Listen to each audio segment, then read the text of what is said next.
याती कुळ माझे गेले हरपूनी, याती कुळ माझे गेले हरपूनी, याती कुळ माझे गेले हरपूनी, याती कुळ माझे गेले हरपूनी, याती कुळ माझे गेले हरपूनी, याती कुळ माझे गेले हरपूनी, याती कुळ माझे गेले हरपूनी, श्रीरंग वाचोनी आणूने, श्रीरंग वाचोनी आणूने, किती वशिकवाल मज बिरुबेला, किती वशिकवाल मज बिरुबेला, श्रीरंग वाचोनी आणूने, श्रीरंग वाचोनी आणूने, किती वशिकवाल मज बिरुबेला, किती वशिकवाल मज बिरुबेला, याती कुळ माझे गेले हरपूनी, याती कुळ माझे गेले हरपूनी, याती कुळ माझे गेले हरपूनी, याती कुळ माझे गेले हरपूनी, श्रीरंग वाचोनी आणूने, श्रीरंग वाचोनी आणूने, किती वशिकवाल मज बिरुबेला, किती वशिकवाल मज बिरुबेला, श्रीरंग वाचोनी आणूने, श्रीरंग वाचोनी आणूने, किती वशिकवाल मज बिरुबेला, किती वशिकवाल मज बिरुबेला, मी तया कोमला रतली, मी तया कोमला रतली, मी तया कोमला रतली,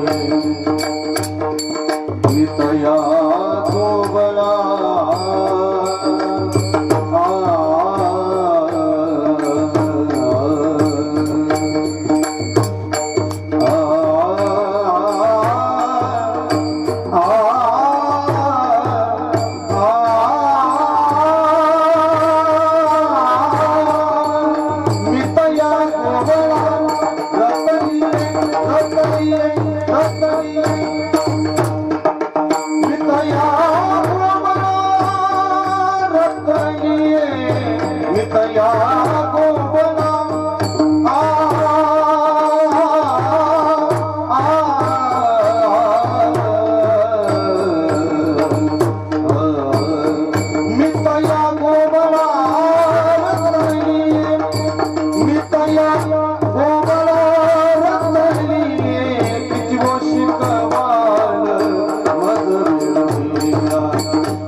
मज वेळोवेळा मी तया गोवळा रतलिये अष्टभोग भोगणे माते नाही चाड अष्टभोग भोगणे माते नाही चाड भक्ती प्रेम गोड लेले गे माय किती व शिकवाल मज वेळोवेळा मी तया गोवळा रतलिये बाप रखुमा देवी वरू जीवीचा जिव्हाळा बाप रखुमा देवी वरू जीवीचा जिव्हाळा काही केल्या वेगळा नव्हे गे माय किती व शिकवाल मज वेळोवेळा मी तया गोवळा रतलिये विठोबा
हरी हरी याती कुळ माझे गेले हरपोन याती कुळ माझे गेले हरपोन श्रीरंगा वाचोन आणून येणे किती वर्ष कवाल मज वेळो मेळा मी तया गोवळा रतलिये प्रस्तुत प्रसंगी कीर्तन रूपे सेवेकरिता निवडलेला अभंग माऊली महावैष्णव भगवान ज्ञानोबा यांचा गवळणीपर प्रकरणातील 4 चरणांचा अशा पद्धतीचा अभंग आहे। या अभंगामध्ये माऊली आपल्याला काय प्रतिपादन करून सांगतात तत्पूर्वी आपण एकदा संतांना नमन श्री संताची माथा चरणावरी श्री संताची माथा चरणावरी माथा चरणावरी श्री संताची माथा चरणावरी सत्संग हे तरी दंडवता सत्संग हे तरी दंडवता विश्रांती पावलो सांभाळून विश्रांती पावलो सांभाळून सत्संग हे तरी दंडवता सत्संग हे तरी दंडवता विश्रांती पावलो सांभाळून विश्रांती पावलो सांभाळून पंढरीच्या देवराया दंडवत तुझे पाया दंडवत तुझे पाया दंडवत तुझे पाया पंढरीच्या देवराया दंडवत तुझे दंडवत तुझे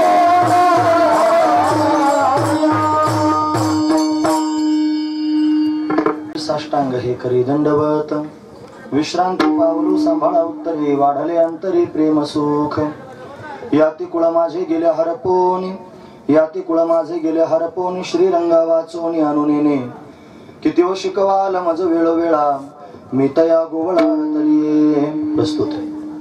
प्रतिवर्षीप्रमाणे याही वर्षी आपण सर्वजण जगद्गुरु तुकोबरायांचे नळोबरायांची काशाबा महाराजांची सेवा करण्याकरिता या ब्रह्मचंद्र डोंगरावरती उपस्थित आहोत. आपल्या सेवेची आज सांगता काल्याच्या कीर्तनाने होते आहे. हे काल्याचं कीर्तन अकारण करुणा वरुणालय भक्तकाम कल्पद्रुम भगवान पांडुरंग परमात्म्याच्या अथांग करुणेनं, त्याच्या दयेनं आणि या सर्व संयोजक मंडळींच्या माध्यमातून आमच्या वाटेला आलेला आहे. सेवेकरिता निवडलेला अभंग माऊली महावैष्णव भगवान ज्ञानोबा यांचा 4 चरणांचा गवळणीपर प्रकरणातील अशा पद्धतीचा अभंग आहे. या अभंगामध्ये माऊली एका गोपीचं वर्णन करून सांगतायत, एका गोपीची अवस्था वर्णन करून सांगतायत. काय सांगतायत महाराज? एका गोपीला भगवान श्रीकृष्ण परमात्म्याचं दर्शन घडलं. त्या कन्हैयानं त्याने तिरक्या नजरेनं गोपीकडे पाहिलं. पाहून तिचं चित्त आपल्याकडे वेधून घेतलं आणि चित्त वेधून घेतल्या कारणानं तिला आता दुसरं काही सुचत नाही. फक्त परमात्माच तिच्या डोळ्यासमोर प्रत्यक्ष उभा राहतोय. सगळी कामं धामं हातातली त्यागनी महाराज काम करत असताना सुद्धा भगवंताचं चिंतन करत असल्या कारणानं ती कामधामं हातातून सुटून जात होती. म्हणून अशी दिव्य अवस्था गोपीला त्यांनी प्राप्त झाली. दुसऱ्या गोपीने तिला विचारपूस करायला सुरुवात केली. तुला झालं काय नेमकं? तुझे सगळे व्यवहार बिघडताना दिसत आहेत. तू कोणतंच काम व्यवस्थित करत नाही. तुझ्या कामात मन लागल्यासारखं दिसत नाही. कशाचं तरी चिंतन करतेस, काहीतरी विचारामध्ये रमलेली दिसतेस. नेमकं झालं काय तुला सांग तरी. मग तिने सांगायला सुरुवात केली. हे याती कुळ माझे गेले हरपोनी, श्रीरंगा वाचून आणून माझी जात माझं कुळ सगळं हरवलं. काही शिल्लक राहिलं नाही. एका श्रीरंगा वाचून दुसरं कोणीच मला आता आठवत नाही. मी दुसरं काही जाणत नाही. श्रीरंगा वाचून आणून आणू म्हणजे आणणे, आणणे म्हणजे न जाणणे. मी श्रीरंग नाम परमात्मा वाचून दुसरं आता काही जाणतच नाही. फक्त परमात्माच मला आठवतोय. असं कसं होईल म्हणे? परमात्म्याचं चिंतन करते, गोष्ट खरी आहे. सांगणारे फार गोड सांगतात, समजावून सांगणारे. हे मनुष्य शरीर परमात्मा प्राप्ती करताच मिळालेलं आहे. मग परमात्मा प्राप्ती करणं मुख्य उद्देश आहे. हाच जीवनाचा ध्येय असलं पाहिजे, हाच उद्देश असला पाहिजे. ते करणं गरजेचं आहे. पण एवढं सगळं सांगून पण म्हणतात, म्हणजे त्यांनी परमधर्म सांगून परत त्यांनी सामान्य धर्म सांगायला सुरुवात करतात.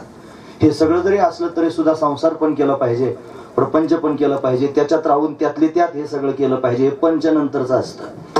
मग समजून सांगू लागले बाकीच्या गोपी, ठीक आहे देवाचं चिंतन करते, आनंदाची गोष्ट आहे, पण संसार कोणी करायचा? या संसारात त्यांनी सगळ्या गोष्टी व्यवस्थित आधी कराव्या, मग त्यांनी बाकीच्या सगळ्या गोष्टी कराव्या. म्हणजे प्रपंच कुठे फाटका नसावा, तो त्यांनी नीटनेटका असावा, आणि मग त्यांनी परमात्म्याचे चिंतन करावं. असं सांगायला त्यांनी सुरुवात केल्यावर त्या गोपीने सांगितले, बघा तुम्ही मला कितीही 1000 वेळेला समजावून सांगण्याचा प्रयत्न केला तरी मी तुमचा ऐकणार नाही. म्हणून त्यांनी तुम्ही मला सांगतात, एकीच झालं की दुसरी सांगते, दुसरीच झालं की तिसरी समजून सांगते. म्हणून सगळ्या गोपिकांनी एकाच वेळेला भगवत प्राप्ती झालेली ही गोपी वर्णन करून सांगते. किती वेळ शिकवाल माझं वेळोवेळा? किती वेळा मला समजून सांगणार? मी तर या गोवळा रतली, त्या गोवळ असणाऱ्या श्रीकृष्ण परमात्म्याबरोबर मी रत झाले. आता मला बाकी कोणी राहिलं नाही, कशाची चाडही राहिली नाही. मी त्याच्याबरोबर रत झालेली आहे. म्हणून परत परत समजून सांगायची अपेक्षा नाही. म्हणून सांगू नका, स्वतःचं विनाकारण वेळ खर्च करू नका. असं म्हणायला लागल्यावर मग बाकीच्या गोपिकांनी अजून प्रलोभन देऊन सांगायला सुरुवात केली. अगं काय कमी आहे तुझ्या संसारामध्ये? सगळ्या गोष्टी भरगच्च आहेत. दही दूध तूप लोणी त्यांनी घरी आहे, गाय आहे, दूध दुभत सगळं आहे. श्रीमंती त्यांनी आहे, सगळ्या प्रकारचे भोग तुझ्या समोर आहेत. या सगळ्या भोगांना सोडून त्यांनी तुला असं विरक्त व्हायला कसं आवडतं? कशी काय अशी विरक्त होऊन त्यांनी राहतेस? ती म्हणली, बघा हे भोग आहेत, तुमच्या दृष्टीने महत्व देत असतील, माझ्या दृष्टीने भोग महत्व देत नाहीत. का बरं? एखादी गोष्ट तोपर्यंतच महत्व देते जोपर्यंत तिच्यापेक्षा श्रेष्ठ आपल्याला काही सापडत नाही. एखादी गोष्ट तोपर्यंतच महत्व देते. मोटरसायकलवर मनुष्य प्रवास करत असला आणि त्याला कर्म धर्म संयोगाने चांगले दिवस आले, त्यानं जर एखादी मोठी 4 चाकाची गाडी घेतली तर ती मोटरसायकल त्याला ती गाडी येईपर्यंतच महत्व देत होती. आता कुठे जायचं म्हणलं की तो गाडी घेऊन जातो, मोटरसायकल नेत नाही. का बरं? ती दुय्यम झाली महाराज. तिला आता कनिष्ठ दर्जा प्राप्त, तिच्यापेक्षा श्रेष्ठ काहीतरी साधन सापडलं, म्हणून मोटरसायकलचं काम शिल्लक राहिलं नाही. हे जसं आहे संसारातलं व्यवहारातलं, तसं त्यांनी परमार्थात सुद्धा हेच पाहिलं पाहिजे. म्हणून अनेक प्रकारची सुख पाहायला मिळतात ना. विषयातलं सुख आहे त्याच्यापेक्षा श्रेष्ठ आत्मसुख आहे, त्याच्यापेक्षा श्रेष्ठ ब्रह्मसुख आहे, आणि त्या ब्रह्मसुखापेक्षा श्रेष्ठ एक सुख आहे, त्याचं नाव आहे प्रेमसुख. म्हणजे ज्या लोकांना ब्रह्मसुख प्राप्त झालं ते ब्रह्मसुखाला लात मारतात, प्रेमसुखा करतात. म्हणून एवढं श्रेष्ठ असणारं सुख आहे. पण मला काय प्राप्त झालंय तुम्हाला माहित नाही. तुम्ही ज्या भोगांविषयी बोलता आहात, अष्टभोग माझ्या समोर त्यांनी आहेत आणि मी भोगले पाहिजेत, या सगळ्या गोष्टी तुम्ही मला समजून सांगतात. पण ते भोग भोगण्यामध्ये मला आता रुची शिल्लक राहिली नाही, मला अरुची झालेली आहे. का बरं? त्याच्यापेक्षा श्रेष्ठ असणारं सुख मला प्राप्त झालंय. हे अष्टभोग भोगणे माती नाही चाड, भक्ती प्रेम गोड लिहिले गे माय. भक्ती आणि प्रेमाचं सुख मला कळालंय. त्यापेक्षा ते मला मिळाले, त्यापेक्षा ते मी भोगलंय आणि म्हणून मला बाकीच्या सगळ्या सुखाची आवश्यकता वाटत नाही. म्हणून ते मला तुम्ही समजून सांगूच नका, ते मला आता ऐकायचं नाही. एवढी हट्टाला पेटलीस, एवढं त्यांनी समजून सांगतोय तरी पण ऐकत नाही कोणाचं. असं कुठे असतं का? वयोवृद्ध असणाऱ्या गोपिका समजून सांगतायत, सगळे नातेवाईक समजून सांगतायत तरी पण ऐकत नाही.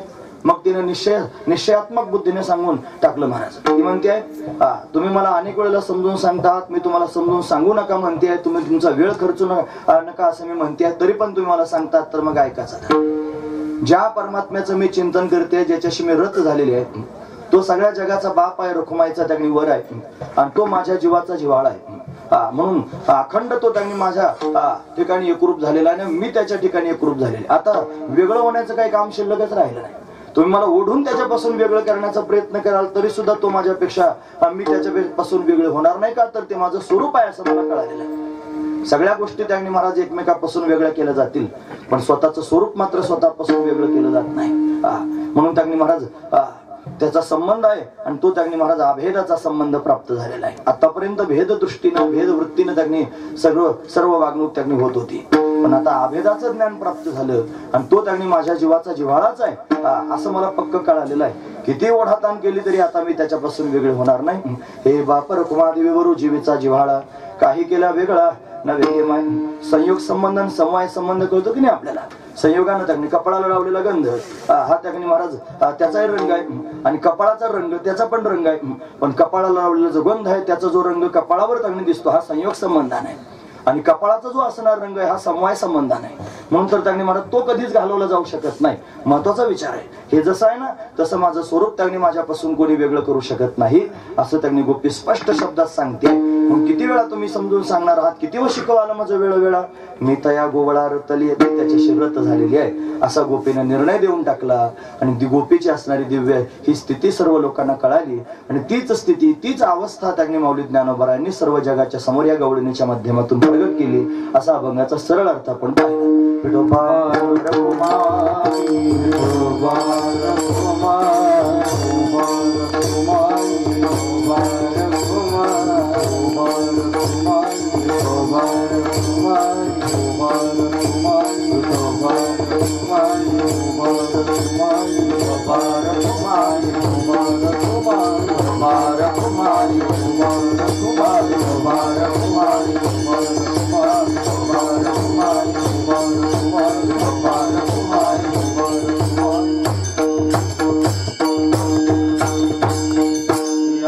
माझे गेले हरपून शरीरंगा वाचून आणून येणे, किती व शिकवाल माझं वेळोवेळा मी तया गोवळा रतली. प्रस्तुत आपण सर्वजण एवढ्या दुरून पारनेर तालुक्यातून येऊन, त्यापेक्षा सर्व पंचकृषीतून नगरमधून त्याकडे येऊन सर्वजण इथे सप्ताह संपन्न करतो. मला वाटतं हा किती 5 दिवसाचा कार्यक्रम आहे ना, म्हणजे 5 दिवसाचा सोहळा संपन्न करतो. सर्वांना भरभरून आनंद प्राप्त होतो. सर्वजण आनंदी आहेत. निळोबारायांच्या परिसरातून आपण आलेलो आहोत. जगद्गुरु तुकोबारायांचं त्याने विशेष रूपानं कार्य पुढे ज्यांनी चालवलं ते निळोबाराय आहेत. म्हणजे संत पंचायतानामध्ये जे 5 संत सांगितले जातात त्याच्या शेवटचे संत निळोबाराय आहेत. म्हणजे ज्ञानोबाराय आहेत, नामदेव महाराज आहेत, नाथ महाराज आहेत, तुकोबाराय आणि निळोबाराय हे त्यांनी 5वे संत आहेत. आणि बहिणाबाई ध्वजेच्या रूपानं फडकतायत, बहिणी फडकत असे ध्वजा, म्हणून त्यांनी महाराज अशा पद्धतीने हे धर्म मंदिर आहे आणि त्याचं कार्य त्यांनी निळोबारायांनी विशेष रूपानं अशा पद्धतीने चालवलं. म्हणून त्याच निळोबारायांच्या संगतीमध्ये सेवेमध्ये त्यांची टाळकरी म्हणून त्यांनी असणारे जे खाशाबा महाराज हे ज्या गावातून मंडळी आले, गुणोरे नावाचं गाव आहे, तिथं खाशाबा महाराजांची समाधी आहे. पिंपळनेर पासून ते जवळ आहे. निळोबाराय पिंपळनेर परिसरामध्ये पंचकृषीमध्ये त्यापेक्षा दूर त्यांनी जिथे जिथे कीर्तनाला जातील तिथे तिथे खाशाबा महाराज निळोबारायांच्या बरोबर त्यांनी टाळकरी म्हणून अशा पद्धतीने जात होते. म्हणून संतांची संगती झाल्यानंतर त्यांनी काय प्राप्त होत नाही सांगा. म्हणून त्रैलोक्यात डंका वाजतो संत संगतीचं हे फळ आहे. म्हणून सत्संगती जीवनामध्ये प्राप्त झाली. अरे राजाची संगत त्यांनी जर केली तर कधी त्यांनी गुलाम करून ठेवेल सांगता येत नाही, पण साधूची संगत जर केली तर कधी राजा करून ठेवेल सांगता येत नाही. म्हणून त्यांनी राजाची संगत करण्यापेक्षा साधूची संगत करावी, संतांची संगत करावी, राज्यपद प्राप्त करून देतील. म्हणून तर खाशाबा महाराजांच्या नावानं त्यांनी इथे आपण हा सोहळा त्यांनी भामचंद्राच्या पायथ्याला करतो. म्हणजेच निळोबारायांच्या संगतीचं फल आहे की नाही, महत्वाचा विचार. म्हणून निळोबाऱ्यांची संगती त्यांना घडली आणि म्हणून त्यांचा महिमा सर्व लोकांना कळावा, त्यांचं त्यांनी विशेषत्व त्यांचं दिव्य असणारं सर्व लोकांच्या समोर चरित्र यावं या उद्देशानं त्यांनी हा सोहळा या ठिकाणी संपन्न होतो.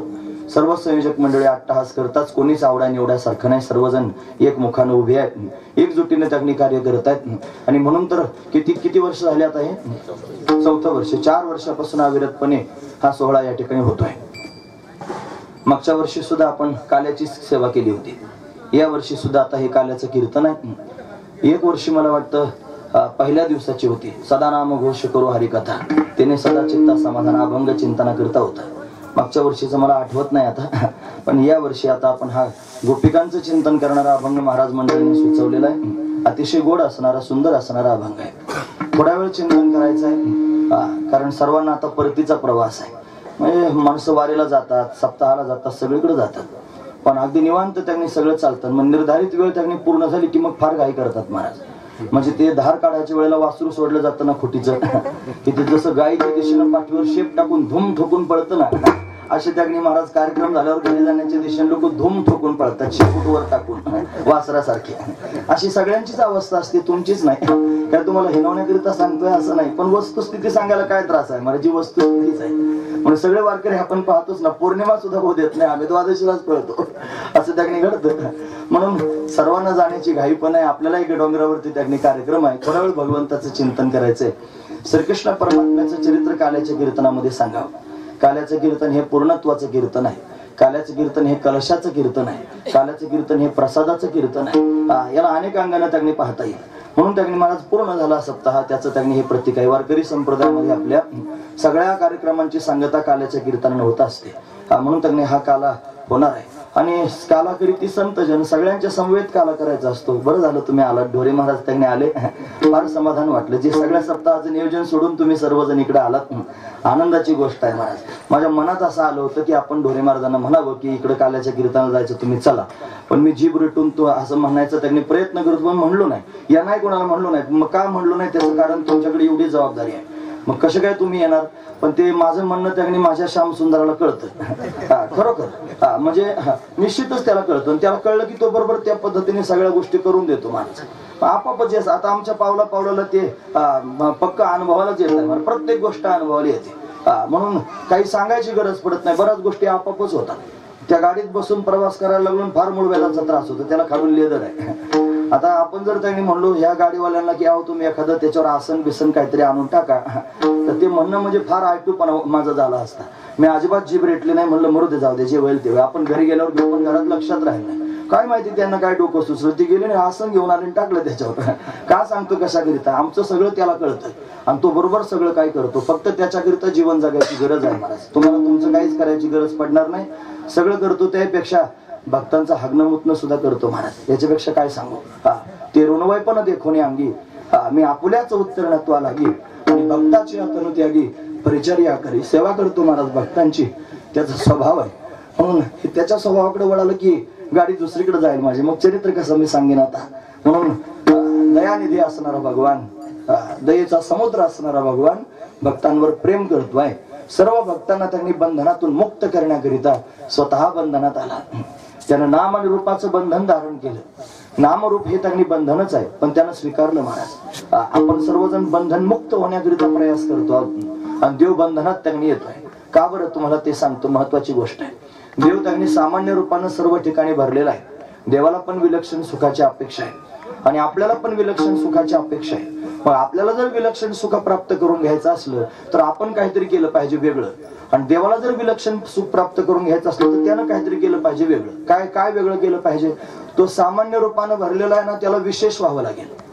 आणि आपण विशेष झालेलो आहोत ना, आपल्याला सामान्य व्हावं लागेल.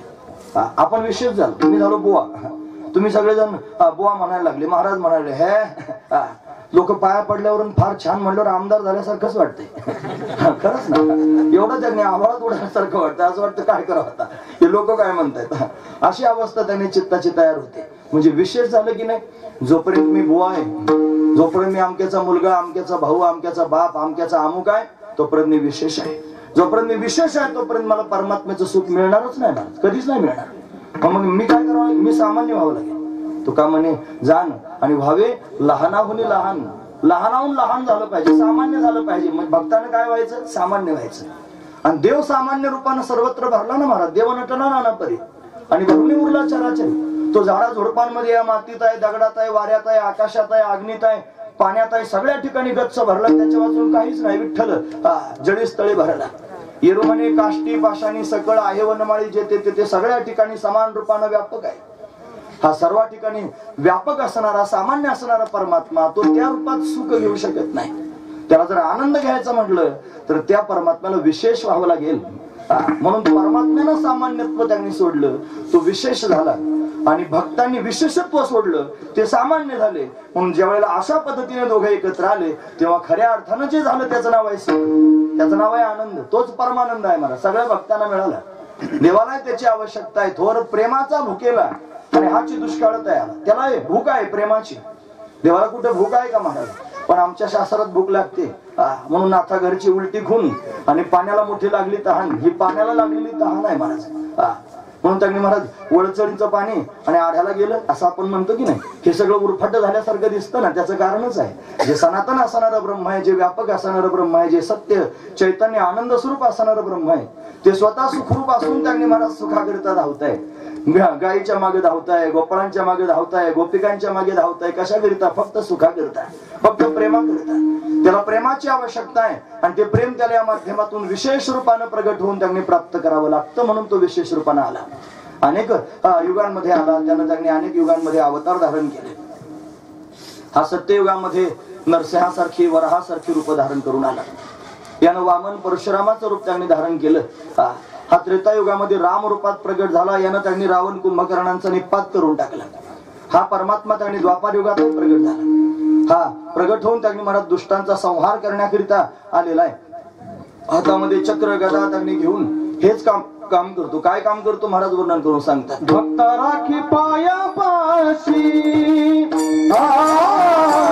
भक्त राखी पायापाशी, भक्त राखी पायापाशी, भक्त राखी पायापाशी, दुर्जनाशी संहारी,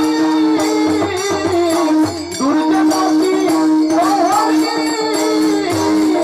भक्त राखी पायापाशी, भक्त राखी पायापाशी, दुर्जनाशी संहारी,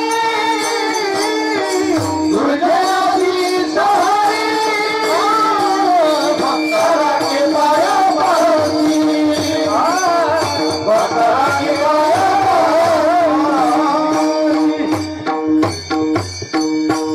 घेऊन या चक्र गदा हाची धंदा करीतो, भक्ता राखे पायापाशी, दुर्जनाशी संहारी.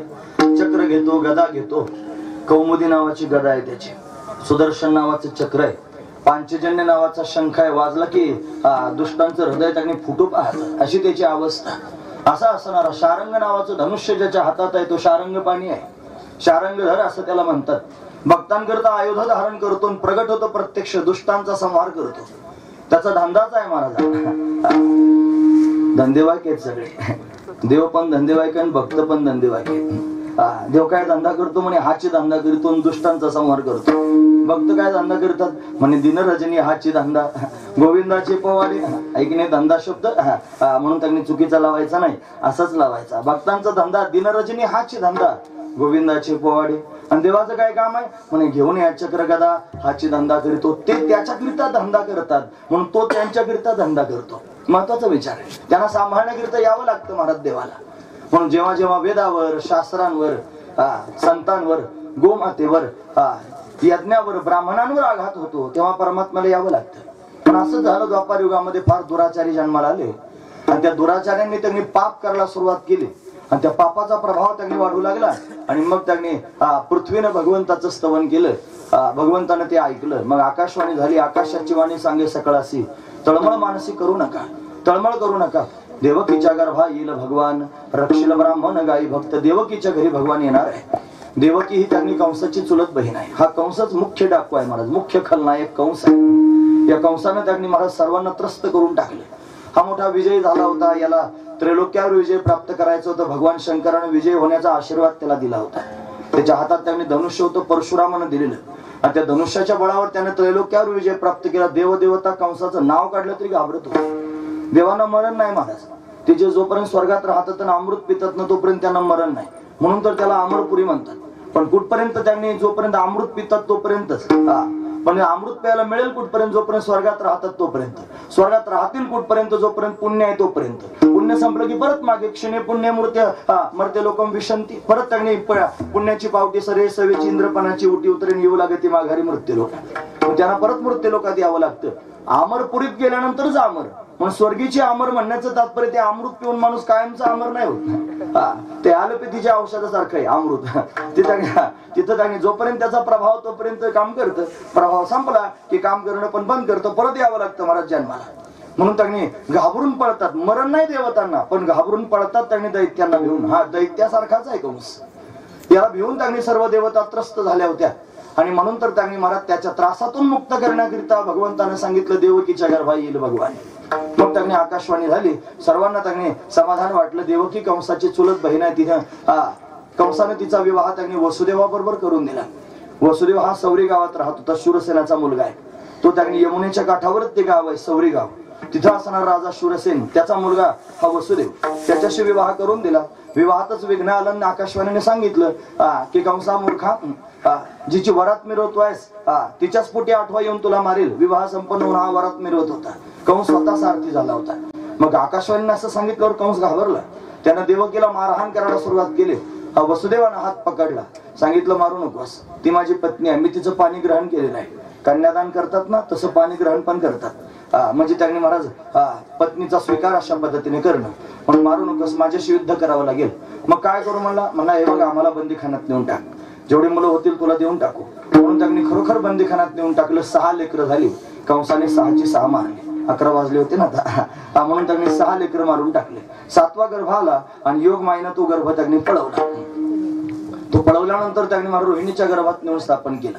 रोहिणी वसुदेवाचीच पत्नी आहे महाराज. तिथं त्यांनी नंदराजाच्या आश्रयाला राहत होती या कंसाच्या भीतीनं. म्हणून नंदराजाच्या आश्रयाला राहते. तिच्या गर्भामध्ये नेऊन सोडलं. 7व्या महिन्याचा गर्भ आला. लोक विचार करायला लागले हिचा पती बंदीखान्यात आहे, तुरुंगात आहे आणि गर्भवती झाली कशी. मग काय करायचं? म्हणून तर त्यांनी महाराज चौकशी करायला लागली. तिलाही कळे ना त्यांनी हा गर्भ आला कुठून. 7 महिन्याचा गर्भ तिला दिसू लागला. आणि मग तिनं त्यांनी युक्ती केली. यमुनेच्या काठावर चिता रचली. ती चिता पेटवली आणि त्याच्यात आता उडी मारणार इतक्यात पाऊस आला. ती चिता विझली आणि विझल्यानंतर पुन्हा एकदा आकाशवाणी झाली की रोहिणी निष्कलंक आहे. हा गर्भ वसुदेवाचाच आहे आणि योगमायनं तो आणून स्थापन केलेला आहे. म्हणून सर्वांना समाधान वाटलं. रोहिणीचा सांभाळ केला आणि यथाकाळ त्याने रोहिणी प्रसूत झाली. भाद्रपद शुद्ध षष्टीला तिला पुत्र झाला महाराज. तो पुत्र झाला खरा पण तो डोळेच उघडत नाही. पण साधू संतांना बोलावलं, ज्योतिषांना बोलावलं, त्याची जन्मपत्रिका पाहिली. म्हणे हा सामान्य नाही, शेष नारायण आहे आणि हा प्रत्यक्ष इथं प्रगट झालेला आहे. हा म्हणे पण डोळे का उघडीत नाही? म्हणे याला रात्रंदिवस देव पाहायची सवय लागलेली आहे. त्याला 1000 फण आहेत. प्रत्येकी 2-2 डोळे आहेत. म्हणजे 2000 डोळ्याने देव पाहतो. किती भाग्यवान आहे महाराज. आपल्याला 2च डोळे दिले देवानं. जास्त द्यायला पाहिजे होते देव पाहण्याकरिता. म्हणून डोळ्यांनी काय काम केलं पाहिजे? सगळ्यात विशेष काम डोळ्याचं एवढंच आहे, देव पाहणं. या कानांचं काय काम आहे? भागवतात त्यांनी इंद्रियांचं साफल्य वर्णन करून सांगितलं. डोळ्यांची सफलता कशाने असेल तर भगवंताच्या दर्शनानं आहे. कानांची सफलता कशाने असेल तर भगवंताचे गुणानुवाद गाण्यात आहे. जिभेची सफलता जर कशात असेल तर भगवंताचे गुणानुवाद मुखातून त्यांनी आपण प्रगट करण्यात आहे. म्हणून त्यांनी कानानं ऐकायचं, मुखानं त्यांनी भगवंताचे गुणानुवाद गायचे. हातांची सफलता कशात आहे? भगवंताला आलिंगन देण्यात आहे. म्हणून क्षेम देण्याकरिता साधू संत त्यांनी अट्टहास करतात ना. पायाची सफलता कशाला? इथं भामचंद्र डोंगरावर जाण्याकरिता. पण जोपर्यंत तरबेज आहे तोपर्यंतच गेलं पाहिजे. जवळ हे सकळ सिद्ध आहे. हात चालावया पाय तव तू आपले स्वहित पाय आणि तीर्थयात्रा जाय चुकू नको. मग ते असं व्हायला लागल्यावर नाही जाता येत. मग ते वरूनच खाली यायची बारी येते. म्हणून अशा पद्धतीनं सगळ्या इंद्रियांचं साफल्य भगवंताच्या दर्शनातच आहे हे लक्षात घेतलं पाहिजे. म्हणून शेष नारायण आहे. त्याला रात्रंदिवस देव पाहायची सवय आहे. आता देव त्यांनी जोपर्यंत प्रगट होणार नाही तोपर्यंत हा डोळे उघडणार नाही. म्हणून त्याचे डोळे बंद आहेत. म्हणे मग देव येणार आहे? हो म्हणे येणार आहे. कारण हा त्याचा आसन आहे ना. मग जिथं आसन त्यांनी असतं तिथं आसनावर बसणार येतोच महाराज आपोआप. पण आसन आधी आलं मग त्याच्यावर आसनावर बसणार येणार आहे. म्हणे मग आमच्या गावात येणार आहे? म्हणे हो तुमच्याच गावात येणार आहे. मग कुठे येईल म्हणे तसं सांगता यायचं नाही. मग म्हणे कुठे आला पाहिजे. मग सगळ्यांनी सांगितलं म्हणे आमचा जो राजा आहे नंद राजा आणि यशोधरांनी बऱ्याच काळापर्यंत त्यांना संतती प्राप्त झाली नाही, त्यांच्याच घरी आला तर किती चांगलं होईल. नाही मग म्हणले असं करा तुम्ही सगळ्या गावातल्या लोकांनी एक व्रत करा. म्हणे कसलं. निर्जला एकादशीचं व्रत करा म्हटले. आबाल वृद्धांनी लहान लेकरांपासून म्हाताऱ्या माणसापर्यंत सगळ्यांनी त्याने महाराज निर्जला एकादशीचं व्रत केलं दर 15 दिवसाचं. त्याचा परिणाम काय झाला तर यशोदा राणी त्यांनी वय झालं होतं बरंच, साधू आले होते ना घरी, आणि मग ते सगळं भोजन वगैरे झालं, भजन झालं आणि मग ते जाण्याकरिता निघाले. ते जाण्याकरिता निघाल्यावर नंदराजाने नमस्कार केला, त्यांना आशीर्वाद दिला. त्याच्यानंतर यशोदा राणी आली, तिनं साधूला नमस्कार केला. साधूने यशोदेला पाहून आशीर्वाद दिला, पुत्रवती भव. माता म्हातारपणाला त्याने आशीर्वाद दिला, पुत्रवती भव. नंदराजा पाहायलाच लागले, म्हणजे एवढ्या वयात आशीर्वाद दिला पुत्रवती, आता कसं काय पुत्र होईल. म्हणे तुझा विश्वास नाही का, जोपर्यंत तुला पुत्र होत नाही तोपर्यंत तिथंच थांबतो म्हणले. भजन चांगलं झालेलं होतं.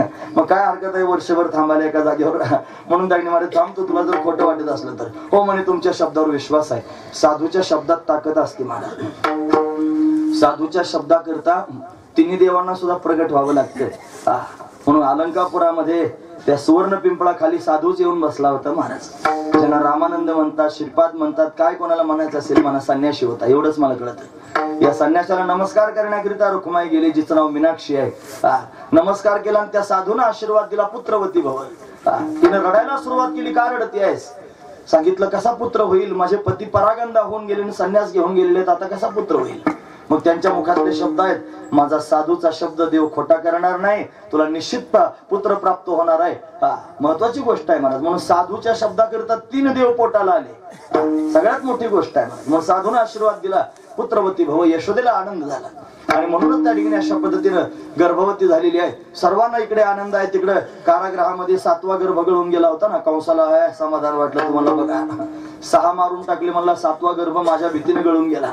त्याला जन्माला यायची सुद्धा भीती वाटायला लागली. त्याला वाटलं मामा मला मारून टाकेल, म्हणून त्याने तो घाबरला. माझ्या भीतीने गर्भ गळून जायला लागले असं त्याला वाटलं, पण त्याला काय माहिती आता त्याचा काळ येऊन ठेपला म्हणून. अष्टम गर्भ रूपानं परमात्मा त्यांनी प्रगट होणार आहे. तेज रूपानं परमात्मा वसुदेवाच्या हृदयामध्ये त्यांनी प्रवेश करून गेला.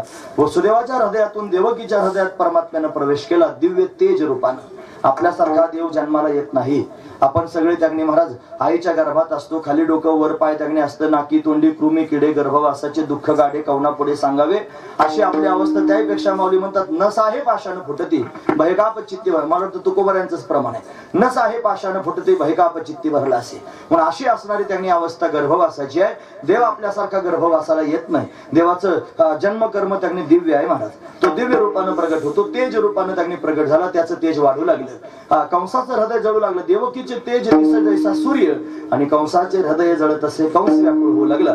देवदेवता कारागृहात येऊन स्तुती भगवंताची करू लागल्या. सत्यव्रतम सत्यपरम त्रिसत्यम सत्यांचे योनिम निहितांचे सत्य सत्यस्य सत्यमृत सत्यनेत्रम सत्यात्मकम त्वं शरणम प्रपन्न. म्हणून देवतांनी भगवंताचं स्तवन गर्भस्तुती त्यांनी केली. आणि मग आता परमात्मा प्रगट होण्याची वेळ आली, ती म्हणजे श्रावण महिना आला. दशरथे मारिला तोचे होता मास श्रावण महिना आला. या श्रावण महिन्यामध्ये वद्य पक्ष आला, त्याच्यामध्ये अष्टमी तिथी आली, त्याच्यात बुधवारचा दिवस तगणे आलेला आहे. रोहिणी नक्षत्र आहे, ग्रह नक्षत्र देवाला अनुकूल आहे. चंद्रबळ अतिशय चांगलं आहे. हे कशाकरिता सांगितलं ग्रह नक्षत्र देवाला अनुकूल आहेत ना. गोकुळ अष्टमीला जर एखादं लेकरू झालं तर आई बापाला फार आनंद होतो. ते म्हणतात गोकुळ अष्टमीला झालं.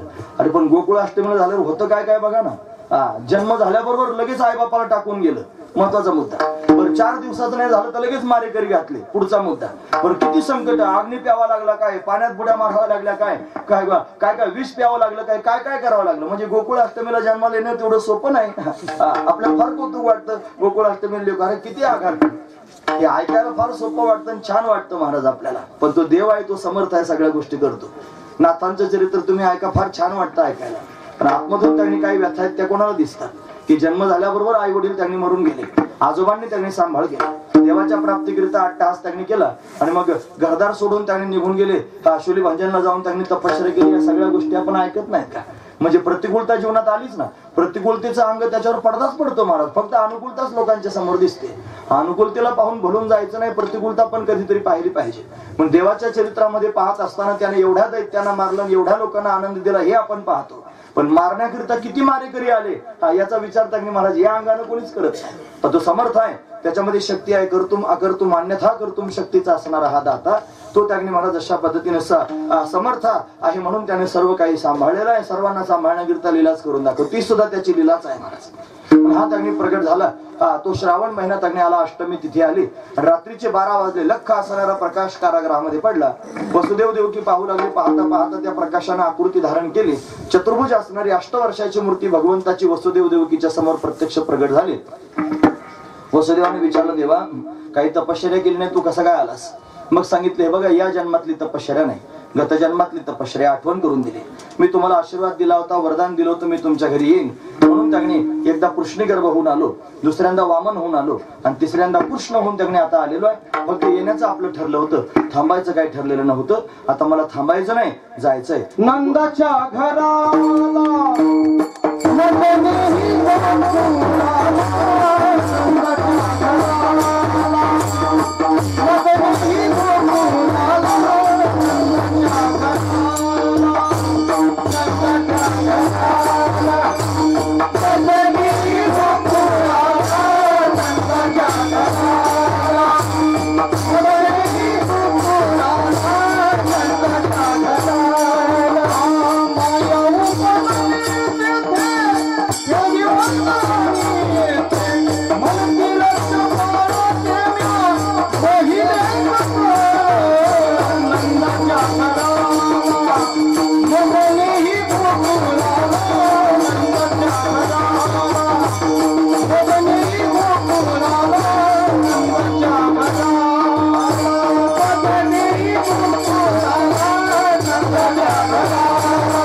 घराला मजनी गोकुळाला, मला गोकुळाला घेऊन जा, नंद राजाच्या घराला. देवानं सांगून टाकलं, महाराज एवढं मोठं झालास देवा, कसं काय न्यायचं? 4 हात आहेत आणि लोक बघायचे नाहीत का? कसं तुला नेऊ सांग? म्हणजे चिंता करू नकोस, सगळे तरतूद मी केलेले, मनसे रक्षपाळ तेम्या मोहिले सकळ सगळे मोहून टाकलेले आहेत. त्यालाच मोहून टाकता येतात सगळे. त्याला खेळायचं असलं की तो बरोबर खेळ करतो महाराज, त्याला मोहात पाडता येतं. ब्राह्मी स्थिती जर एखाद्याला प्राप्त झाली ना तरी सुद्धा त्याला व्यवहारावर आणतो महाराज, व्यवहारावर घेऊन येतो. तिथं महाराजांनी मी प्रश्न विचारला, आम्हाला पाठ सांगण्याकरिता आदरणीय गुरुवर श्री तुंतुणे महाराज येत होते, शास्त्री महाराज. त्यांना विचारलं, म्हणलं का जर स्वरूपाकार वृत्ती झाली, सर्वत्र एकमय असणारी स्थिती जर प्रतीती यायला लागली, मग ते महात्मे व्यवहार कसे काय करतात? मग त्याने सांगितलं, प्रारब्ध एवढं बलवत्तर असतं की जीवनमुक्ताला सुद्धा वृत्तीवर आणतं आणि वृत्तीवर आणून व्यवहार करण्याकरिता भाग पाडतं महाराज. महत्वाची गोष्ट आहे, कारण त्याच्या प्रारब्धात तेवढे व्यवहार घडलेले ठरलेले असतात. म्हणून जरी जीवनमुक्त झाला, निवृत्त जरी त्याची स्थिती झालेली असली तरी सुद्धा बळजबरी वृत्तीवर येऊन त्याला ते सगळे व्यवहार करावेच लागतात. म्हणजे कोण करून घेते? ती मायाच आहे बघू, ती माया पडदा टाकून या सगळ्या गोष्टी करते महाराज. नाही तर ज्यांचं देवाशी त्यांनी संबंध जोडलेला ते बाकीच्या गोष्टी कशाला करतील? या सगळ्या गोष्टी. पण फक्त देवाशी संबंध जोडलेला म्हणल्यानंतर तुकोबारायांच्या अभंगांमध्ये, ज्ञानोबारायांच्या अभंगांमध्ये, जनाबाई, मुक्ताबाई, नामदेव महाराज आदी करून सगळ्यांचे अभंग तुम्ही बघा, एकाच विषयावरचे अभंग नाहीत. देव त्यांच्या चित्ताचा विषय आहे की नाही? आहे. मग देव चित्ताचा विषय असून सुद्धा एका विषयावरचे अभंग नाही, वेगवेगळ्या विषयावरचे. का बरं? ही पण भगवंताचीच लीला आहे महाराज. त्यानं त्या पद्धतीची वृत्ती निर्माण केली, तयार केली त्यानं, आणि तयार करून जगाचा फायदा करून देण्याकरिता, जगाचं हित करण्याकरिता त्या पद्धतीच्या अभंगांची रचना करून दिली. म्हणून तर ते म्हणतात, माझ्या मुखे माझं बोलवितो देव. पण बरोबर देव माया त्यांनी प्रस्थापित करतो. मग कधी धर्म सांगणारे अभंग आहेत, कधी नामाचा महिमा, कधी संतांचा महिमा, कधी देवाचा महिमा, आणि कधी आसूडच आहे महाराज. म्हणून कितीतरी आता शिव्या सुद्धा घातल्या त्याच्यामध्ये. किती सांगू तरी नाही कधी बटकीची पुढे शिंदळीचे रडतील, हे अभंग नाहीत का महाराज? मग ज्याला देवाचं चिंतन अखंड करायचं, बाकीच्यांचं काय करायचं? मग घेणं देणं आहे का काही? पण तरी सुद्धा असं होतं. त्याचं कारण की परमात्मा त्याची माया प्रस्थापित करतो. त्या मायेने या सगळ्या गोष्टी त्यांनी होतात. त्यापेक्षा देवानं माया स्थापन केली मग हे केलं म्हणण्यापेक्षा तुकोबर आहे स्वतःच. तुका विष्णू नाही तुझा म्हणतो स्वतः मायावी आहे. मग तुका भासाला मानवी वेशधारी, परिहा लीला विग्रही निर्विकारी. तो निर्विकार असणारा परमात्माच तुकोबर यांच्या रूपाने, त्याच्यामुळे तोच या सगळ्या गोष्टी अशा पद्धतीने करतोय. पण वेगवेगळ्या पद्धतीची वृत्ती अशा पद्धतीने तयार होत असते. म्हणून तर त्यांनी मला सांगितले, बघा मी एवढा मोठा जरी झालो तरी मी माया प्रस्थापित केलेली आहे, चिंता करू नका. तुम्ही त्यांनी निश्चिंत राहा. मनसी रक्षपाल तुम्ही सगळे झोपे लावलेले आहेत. दरवाजे उघडतील, कुलप गळून जातील, टोपली जवळ येईल, मी लहान होणार आहे, मला टोपलीत घालून घेऊन जा. लहान झाला भगवान खरोखर. आणि लहान झाल्यानंतर त्यांनी मला देवकीनं स्तनपान भगवंताला करवायला सुरुवात केली. आणि मग कन्हैया प्रसन्न आहे. पण दुसऱ्या क्षणाला देवकीला आठवलं, म्हणे कंस आला, मग काय करायचं? सोडा सोडा मिठी, लपवा लपवा जगजेठी, त्याने कंसाची कळेल माझ्या बाळाशी मारेल, असं म्हणून वसुदेवाच्या हातात भगवंताला दिलं महाराज. देवाला त्यांनी वसुदेवाच्या हातात दिल्याबरोबर चमत्कार झाला. पायची बंधने गळती, उचलीला कमळापती, भगवंताला उचलल्याबरोबर बंधने गळून गेली. आणि मग त्यांनी महाराज निघाले जाण्याकरिता. दरवाजे उघडलेले, कुलप गळून गेलेले, देवाला हातात घेतलं, टोपली जवळ आली, टोपलीत घातलं, डोक्यावर घेतलं, रस्त्याने चालू लागले. दो पाऊस त्यांनी पडू लागला. शेष नानांवरतून फन धरला. यमुना नदी आली, यमुनेला पूर आला, पुरात प्रवेश केला. आणि तो प्रवेश केल्यानंतर त्यांनी महाराज वसुदेवाच्या नाकातोंडात पाणी जाण्याची वेळ आली. मग भगवंतानं चरण स्पर्श केला, पायाचा अंगठा आल्याबरोबर यमुना दुभंगली. तिनं रस्ता दिला, पलीकडच्या काठाला त्यांनी भगवान जाऊन पोहोचलेली आहे. योगमाया त्यांनी प्रगट झाली ती यशोधराणीच्या समोर. योगमाया, योगमाया शब्दाचा अर्थ काय होतो माहितीये? योगाय या माया सा योगमाया. योग शब्दाचा अर्थ जर पाहायचा ठरला तर व्याकरण पाहिलं तर युज नावाच्या धातूपासून योग शब्द तयार झाला. जोडणे अर्थ नाही, जोडणं. म्हणून योग माया म्हणतात, मायाच आहे, पण योग शब्द आधी लावला म्हणजे काय करणारी? जोडणारी माया. कशाला जोडणारी? जीवाचं परमात्म्याशी नातं जोडणारी माया, तिला योग माया म्हणायचं. अशी योग माया प्रगट झाली. कारण जीवांचा उद्धार करण्याकरिता, जीवांना दिव्य आनंद प्राप्त करून देण्याकरिता परमात्माला ना त्याचा योग तिने घडवला, म्हणून योग माया. अशी योगमाया प्रत्यक्ष त्यांनी प्रगट झाली. आणि ती कन्येच्या रूपानं प्रगट झालेली आहे. आपला पुत्र तिथे ठेवला, कन्या बरोबर घेतली, पुन्हा कारागृहात आले वसुदेवजी. तिने आकांत केला. कंस धावत आला, म्हटला 8वी मुलगी त्यांनी झालेली आहे, मुलगा होणार होता. देवताने सांगितलं. आता देवदेवता पण खोटं बोलायला लागले. ही जी आकाशवाणी झाली होती ना, हिच्या पोटी 8वा येऊन तुला मारील, ती देवाने केली नव्हती, ती स्वर्गातल्या देवाने केली होती. भामटे आहेत महाराज ते. कारण त्यांना त्रस्त करून टाकलं होतं ना कंसानं. यांना माहित होतं चांगल्यापैकी की देव कधी येतो? जेव्हा सज्जनावर आघात होतो, जेव्हा त्यांनी पापाचा घडा भरतो, तेव्हा देवाला यावं लागतं. म्हणून या कंसाच्या पापाचा घडा भरवायचा होता, म्हणून साधूचा छळ झाला पाहिजे.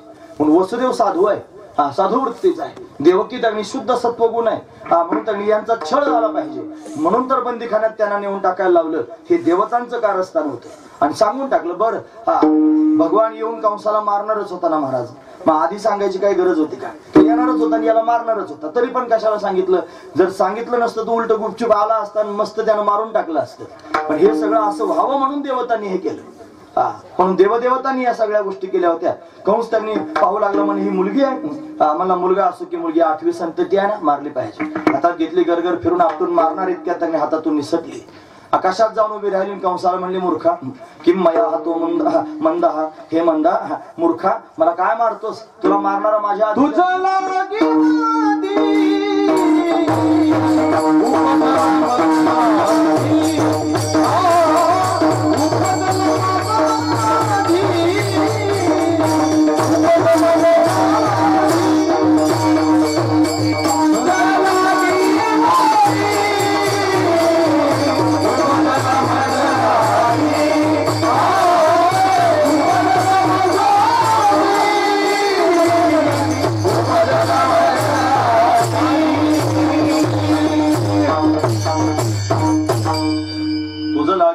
फजरा मजा दे. 11 वाजून 10 मिनिटांना सांगून टाकलं तिने कंसाला. ते बोलले, बघ आलेला आहे, माझ्या आधी जन्माला आलेला, चिंता करू नकोस. कंस घाबरला. इकडे परमात्मा प्रगट झाल्याची बातमी त्यांनी महाराज सगळ्या गावात पसरली. यशोदा राणीच्या समोर नीलमण्यासारखा चमकणारा कन्हैया गोपिकांनी पाहिला. नंदराजाची बहीण आहे सुनंदा तिने पाहिला. गाय नंदराजाला सांगण्याकरिता गेली. नंदराज गोमातेची सेवा करत होते. नंदराजाला आनंद झाला महाराज. नंदानं आनंद विभोर होऊन नवरत्नांची माळ सुनंदीला देऊन टाकली. ती सगळ्या गावात त्यांनी सांगते, पुत्र झाला यशोदेला. गवळण सांगे गवळणीला पुत्र झाला, यशोदेला मुलगा झाला. सगळा गाव आनंद विभोर झाला महाराज. भगवंताला पाहण्याकरिता येऊ लागले. हेल घालण्याकरिता गोपी येऊ लागल्या. जनाबाई म्हणतात ना, दासी जणी हेल घाली.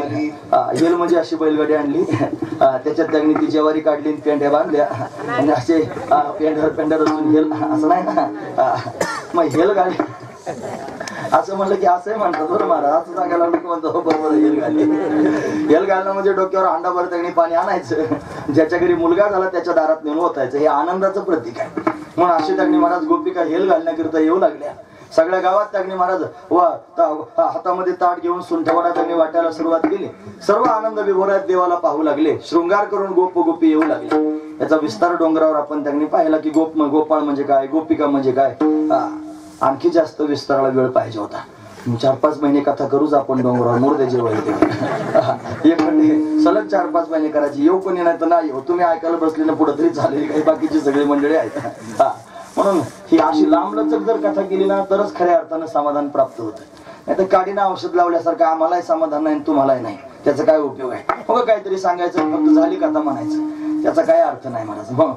बघा जाहिरात झाली फक्त ही कथेची. जाहिरात सुद्धा आनंद देते की नाही. मग कथा किती आनंद देईल. कथा विस्तारानं जर ऐकली तर कथा त्यातला भाव या दोन गोष्टी एकत्र करून जर सांगितलं तर पोटामध्ये आनंदाचा पूर त्यांनी व्हायला सुरुवात होतो. अशी त्यांनी दिव्य अवस्था आहे. गोप गोपींना आनंद झाला. सर्व भगवंताला पाहण्याकरिता येऊ लागले. एवढं सुख झालं गोकुळवासी लोकांना की त्याची मोजदात करता येत नाही. गोकुळीच्या सुखा अंतपार नाही लेखा. बाळकृष्ण नंदा घरी आनंदल्या नरनारी. गुढिया तोरणे करती कथा गाती गाणी. गुढ्या उभारल्या, तोरण लावली, कथा करू लागली, गाणी गाऊ लागली. गुढ्या आनंदाचं प्रतीक आहे, उभारले पाहिजे. सगळे पारनेर मधून आलेली मंडळी आहेत, नगर मधून काही आलेली आहेत. सगळ्यांनी कान उंच करून ऐका. आता पुढे त्यांनी पाडवा येणार आहे. दसकाट्यांनी त्यांनी अशा पद्धतीने खालून षडयंत्र करून त्यांनी लोकांची बुद्धिभेद करून टाकले आहेत. म्हणजे गुढ्या उभारायच्या नाही, अमकं करायचं, पताकाच लावायच्या, गुढी बंद करून टाका. कोणी अजिबात कोणाचं ऐकायचं नाही. गुढी म्हणजे गुढीच आहे. माऊली ज्ञानोबारांनी 700 वर्षापूर्वी गुढी सांगितली. ज्ञानेश्वरीच्या 18व्या अध्यायातल्या 33व्या श्लोकावरची 739 आणि 40 क्रमांकाच्या 2 ओव्या आहेत. त्या ओव्यांमध्ये ज्ञानोबा म्हणतात आधोर्द गुढी काढी प्राण नवाची पेंढी बांधोनी घाली उडी मध्यमे माझी संकल्प विकल्पाचे लुगडे फेडोनी मन उघडे. असे त्यांनी 2 ओव्या आहेत महाराज. या 2 ओव्या अतिशय त्यांनी सुंदर आहेत. त्याच्यामध्ये पूर्ण गुढीचं वर्णन आहे. म्हणजे 700 वर्षापूर्वी ज्ञानोबरांनी गुढी उभारली. आणि पताकेला गुढी का बरं म्हणतात. निष्ठावान वारकरी आहे ना, ज्याचं वारकरी जीवन आहे त्याला विचारा वारकरी जीवन कसं आहे. त्याची जी पताका आहे ना त्या पताकेला वरती त्यांनी महाराज विण असते. विण एक एवढ्या त्यांनी आकाराचा कळस असतो. पताकेच्या वरती कळस असतो आहे की नाही. अशी विणलेला कळस त्यांनी असतो. मग खाली पताक असते. त्याच्यात परत असे 2 भाग जोडलेले असतात ना, त्याच्या मध्ये सुद्धा एक विण असते. अशी त्यांनी पताक असते. त्याचं वैभवच आहे मला. ते काय ताकद आहे काळाची त्याच्याकडे पाहायची असा त्यांनी वारकऱ्याचा बाणाचा असतो मान असतो. म्हणून अशा पद्धतीने त्यांनी मला ती जी पताक आहे ना त्या पताकेला सुद्धा ज्ञानोबराय गुढी म्हणतात. त्याचं कारण काय ते त्या गुढीचं लक्षण त्यांनी इथं लावलंय. त्या गुढीवर जसा तांब्या पालथा घातला जातो ना तसा पताकेला सुद्धा वरतून वारकरी त्यांनी कलश लावतो. काही संपन्न वारकरी आहेत जे वैभवात त्यांनी वारी करतात. तुम्ही बघा तुम्ही जर कधी देवगड संस्थांची दिंडी पाहिली असली किंवा तुम्ही त्यांनी भगवान गडावरची दिंडी पाहिली. आमच्या गडावरच्या दिंडीत सुद्धा बाळनाथ गडावरची दिंडी बाबांची ती जी दिंडी आहे त्या दिंडीमध्ये सगळ्या पताकांना पितळाचे कळस आहेत महाराज. सगळ्या पताकांना पितळाचे कळस आहेत वरतून. पताकेला सुद्धा त्यांनी कळस असतो. म्हणजे कलश आणि बांबू दोन्ही एकत्र झाले की त्याला गुढी म्हणतात. म्हणून ज्ञानोबा म्हणतात माझी जीवीची आवडीन पंढरपुराने गुढी. म्हणून त्या गुढीचं त्यांनी लक्षण केलं. ह्या पताकेला म्हणण्याकरिता गुढी पताकेला म्हणले ज्ञानोबा. त्याचं कारण ती गुढी आहे आणि तीच त्यांनी जणू काय मी पताकेच्या रूपाने खांद्यावर घेऊन जातोय हा त्यातला भाव आहे. म्हणून तर त्यांनी महाराज गुढी उभारणं गरजेचं आहे. आणि आपण सगळ्यांनी गुढ्या उभारायच्या. जो खरोखर जातीवंत हिंदू असेल आणि अंतकरणापासून धर्म ज्याला मान्य असेल तो गुढी उभारेल. बाकीच्यांचं काही सांगायचं नाही मला असो. म्हणून त्यांनी महाराज गुढी गुढीच आहे ती त्याच पद्धतीने उभारली पाहिजे. म्हणून त्यांनी महाराज गुढ्या उभारल्या, तोरणं लावली, कथा करू लागली, गाणी गाऊ लागली. सर्वजण आनंदी आहेत ना महाराज. देव प्रगट झाल्याचा आनंद सर्वांना झाला. सर्व वाटच पाहत होते देवाची. म्हणून तर त्यांनी महाराज परमात्मा सर्वांना आनंद देण्याकरिता आला. सर्वजण पाहतायत पाळण्यामध्ये देवाला घातलेला आहे. देवाने त्यांच्याकडे पाहून हसावं आणि छंद लावून सर्वांना वेधून घ्यावं. हे तुका म्हणे छंदे येणे वेधिले गोविंदे. या गोविंदाने सर्वांना छंद लावून अशा पद्धतीने वेधून घेतलं. इकडं सर्वांना आनंद झाला गोष्ट खरी आहे. पण कंसाला मात्र दुःख झालं. या कंसानं षडयंत्र केलं. पुतना बाईला पाठवलं देवाला मारण्याकरिता. ही पुतना आली अतिशय सुंदर रूप धारण करून आली. म्हणा नामा म्हणे आली नंदाची घरा आणि स्वरूप सुंदरा देवांगना. जशी अप्सरा आली असावी अशी सुंदर रूप धारण करून आली. परमात्म्याला मारण्याकरिता आली. पण देवानं त्यांनी महाराज तिचा उद्धार करून टाकला. अहोबकीयम स्तनकालकूटम जिगर्षया पाये यदप्य साध्वी लेभे गतिम धातृचिताम ततोन्य कंवादयालुम शरणं व्रजेन. दयाळू असणारा परमात्मा त्याला का शरण जात नाही. मारायला आलेली पुतना पण तिचा उद्धार केला महाराज. तुवा सनकाधिकाची निमाने सायुज्य सौरस दिसला पुतने जी विषाचे निस्तनपाने मारू आली. विष घालून मारण्याकरिता आली होती पण तिला सायुज्य मोक्ष प्राप्त करून दिला. म्हणून त्यांनी महाराज यानं त्यांनी तिचा उद्धार करून टाकला, कैवल्य स्थिती प्राप्त करून दिली. यशोदेला देवकीला जी गती प्राप्त करून द्यायची ती त्यांनी पुतणीला दिली. धातू म्हणजे माता. पुतणीचा उद्धार झाला. भगवंताच्या हाताने कंसाला कळाला. कंस घाबरला. या कंसानं विचार केला एवढी मोठी पुतना मारून टाकली, आता काय करू. दुसरा दैत्य पाठवला, त्याचं नाव आहे महाबळ. तो त्यांनी महाराज ब्राह्मणाच्या वेशात गेला. भगवंतानं जीवेच मारला नाही, त्याची फजिती करून टाकली. विटंबीला भट दिला पाठीवरी पाठ. त्याचं जानवं तोडून टाकलं, खोटं घातलं होतं ना त्यानं. त्याचं पंचांग त्यांनी फाटलं, धोतरही त्यांनी गाळाला. ढोंगणाचं नागवाच गेला कंसाच्या समोर. कंसा जाऊ नकोस. कंस काय ऐकणाऱ्यापैकी नव्हता.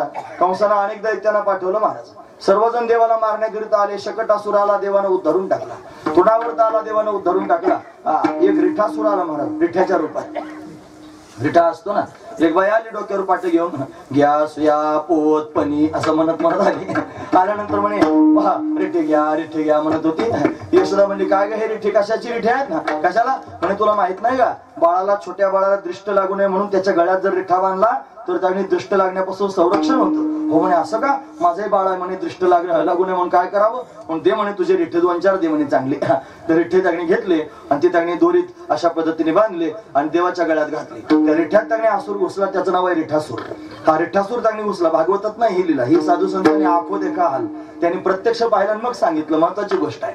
पण लहान लेकरं असतात, त्यांचा स्वभाव असतो. काही त्यांच्या गळ्यात तुम्ही घालून बघा, की असं गळ्यात घातलं की तोंडात घालतात आणि चावायला सुरुवात करतात. याच्या तोंडात अजून चांगले दात उगवलेले नव्हते आणि हा रिठा त्यांनी गळ्यात घातलेला होता. मग तो घातल्यानंतर त्यानं तोंडात घातला आणि तोंडात घालून हिरड्यांमध्ये असा दाबल्याबरोबर त्यांनी महाराज त्याचे प्राण उडाले. निळोबरांनी फार सुंदर वर्णन केलं निळोबरांच्या गाथ्यात. बारकाईनं बाळकिरण निळोबरांची तुम्ही बघा, फार अप्रतिम आहे महाराज. डोळ्यासमोर चित्रच उभं राहतं. निळोबरांनी ते सर्वांच्या समोर प्रत्यक्ष प्रगट केलंय महाराज. पाळण्यातून रक्त व्हायला लागलं. यशोदेने एकाएकी पाहिलं, घाबरली ना, एवढं रक्त आलं कुठून. तिला वाटलं आता गेलं माझं बाळ. गायगायनं देवाला पाळण्यातून बाहेर काढलं. कुठं खर्चटलं म्हणून पाहायला लागली. सगळे आंघोळ घालून पाहिली पण एवढं खर्चटलेलं नव्हतं आणि रक्त तेवढं वाहिलं. तिला आतापर्यंत माहित नाही कुठून एवढं सगळं रक्त आलं होतं म्हणून. कारण हा कळू देत नाही ना महाराज कोणाला. याला त्यांनी मायेचा पडदा टाकता येतो. हा जसा त्यांनी महाराज विमुखजन मोहिनी मायेमध्ये सगळ्या जगाला त्यांनी झाकून टाकतो, तसा हा परमात्मा त्यांनी स्वजन मोहिनी मायेमध्ये आणि भक्तांना झाकून टाकतो आणि त्यांच्या संगतीत राहतो. खरं तर त्याला त्यांच्या संगतीत राहायला आवडतं. पण मी जर प्रगट रूपाने त्यांच्या संगतीत राहिलं आणि याने जर मला ओळखलं तर राहू देतील का आणि प्रेम देतील का, हे माझी आरती ओळख बसतील. त्यापेक्षा गुपचूप कोणत्या रूपाने त्यांच्याजवळ जायचं आणि त्यांच्याजवळ जाऊन त्यांच्या सानिध्यात राहायचं. नाथांच्या घरी 12 वर्ष ऐकायला जात होता. 12 वर्ष चौकदारकी केली आणि 12 वर्ष सेवा केली ना श्रीखंडाच्या रूपात, पण कळू दिलं नाही महाराज. माया त्यांनी प्रस्थापित केली. असाच आहे हा कन्हैया. पण मायेचा त्याने प्रसार करतो आणि मग भक्तांना दाबून टाकतो. रिठासूर भगवंतानं मारला, यशोदेला काही कळालंच नाही. असे अनेक दैत्य भगवंतानं मारले. मुक्तिपंथाला पाठवले. मुक्तिपंथ का म्हणतोय, याच्या हाताने मृत्यू प्राप्त झाल्यानंतर अधोगती कधीच होऊ शकत नाही, तो सद्गतीलाच निश्चिताने जातो. पण हा कोपोनी जासी मारी तो पावे ब्रह्म साक्षात्कारे. पण ब्रह्म साक्षात्कार त्याला होतो, पूर्णत्वाला त्यांनी प्राप्त होतो, सायुज्य मोक्ष त्याला प्राप्त होत असतो. म्हणून देवानं अनेकांचा उद्धार करून टाकला. महाराज वर्णन करून सांगतात, हे काग बग रिठा मारले बाळपणी, काग बग रिठा मारले बाळपणी, काग बग रिठा मारले बाळपणी, काग बग रिठा मारले बाळपणी. खाने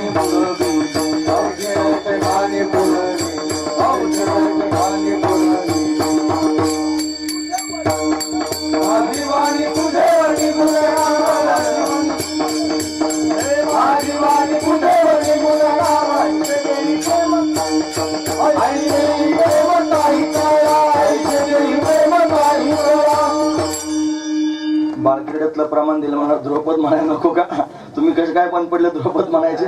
असं आहे. गाग बग रिठा मारले बाळपणी, अवघे दैत्य खानी बुडविली. असा कन्हैया त्यांनी लिला करतोय. साऱ्या दैत्यांना मारून टाकलं महाराज. मारलं म्हणजे काय, अधोगतीला गेले का नाही, मुक्त केले राक्षसा. असं आहे ना. कोणीतरी मला म्हटलं मुक्त केले राक्षसा म्हणजे राक्षस योनीतून मुक्त केले, पण त्यांना मोक्ष नाही प्राप्त झाला. असं कसं होईल. मग देवाच्या सामर्थ्यात बाधा निर्माण होईल ना महाराज. असं देवाचं सामर्थ्य आहे, मग त्याला देव कशाचं त्यांनी म्हणायचं. तो समर्थ आहे महाराज मोक्ष देण्याकरिता. मोक्ष हा देणार आहे, हा त्यांनी उदार आहे महाराज. म्हणून त्यांना सर्वांचा उद्धार करून टाकला. एवढंच करायला आला असं नाही, हा भक्तांना आनंद देतोय. यशोदा राणीच्या अंगणामध्ये रांगू लागला. रांगायला लागले ना लेकरं, असे भरभर पळत येतात महाराज. काय सांगायचं त्यांना, काही वाटत उलट रांगा लागल्यावर त्यांना आनंद होतो फार. ते असे त्यांनी आधी पालथे पडायला सुरुवात, एका अंगावर आधी होतात ना, मग पालथे पडतात. पालथे पडायला लागले की त्यांना काहीतरी पुरुषार्थ केल्यासारखं वाटतं त्या लेकरांना. मग असे त्यांनी हळूच एका अंगावर कलंडले लगेच असे पालथे पडतात. ते पालथे पडले की मग असं पाहायला सुरुवात करतात, वर मुंडकं करून. मान दुखत असेल त्यांचे पण सांगतात, थोडंच येतं मान दुखते. मग असं वर पाहायचं, मग असं पावल्यासारखं असं असं करायचं, पुढं पुढं सरकायचं. मग ते सरकता सरकता हळूच त्यांनी एक पाय उचलायचा, एक हात उचलायचा, असं रांगायला सुरुवात करायची. मग रांगता एकदा यायला लागलं की मग गाडी सुटते त्यांची. मग बऱ्याच वेळेला ज्या घरात लेकरं रांगतात ना, त्या घरांच्या उमऱ्याला अशा फळ्या लावलेल्या असतात. म्हणजे ती त्यांनी नाकाबंदीच आहे, म्हणजे त्याच्यात पलीकडे जायचं नाही, अशा फळ्या लावून ठेवतात. मग रांगत रांगत त्यांनी जायचं. हा कन्हैया सुद्धा त्यांनी अशा पद्धतीने रांगू लागला. आता सामान्य लेकरू रांगायला लागलं, त्याचं वर्णन केलं तर एवढा आपल्याला त्यांनी आनंद झाला. मग देव रांगायला लागल्यावर यशोदेला किती आनंद झाला असेल ना. त्याच्या समोर त्यांनी, तिच्या समोर रांगतोय असं त्यांनी धावत धावत यशोदेच्या समोर त्यानं जावं आणि तिच्या अंगावर त्यांनी अशा पद्धतीने झेप टाकावी. सर्वांना विलक्षण आनंद त्यांनी होऊ लागला, रांगू लागला. रांगता रांगता त्यांनी उभा राहू लागला. उभा राहता राहता पाऊल टाकू लागला. आपण म्हणतो ना लेकरू उभा राहायला पाव पाव पाव म्हणतो, पाव पाव पाव असं म्हणतो ना. ते असं आपल्याकडे पाहायला लागलं आपण, विठ्ठल विठ्ठल विठ्ठल विठ्ठल, त्याच्या निमित्तानं तरी विठ्ठल तोंडात येत. नाहीतर ते विठ्ठल विसरलेच महाराज लोक आता. म्हणून त्यांनी संसारात एवढे राहिले. आणि मग वरून कौतुकाने त्यांनी, बरं झालं नातू झाल्यावर चांगलं असतंय महाराज. वास्तविक पाहता ते सांगायला येतं नातू, ते सांगून टाकते नातू, मी आलो ना आता, तू नाही आता नातू. ते सांगतच कर. मग म्हणून तर ते बरोबर ती संकल्पना तयार होते, विठ्ठल विठ्ठल. तो नातूच म्हणतो तू विठ्ठल विठ्ठल कर, मला गरज नाही, तुला जास्त करत. विठोबा कुमारी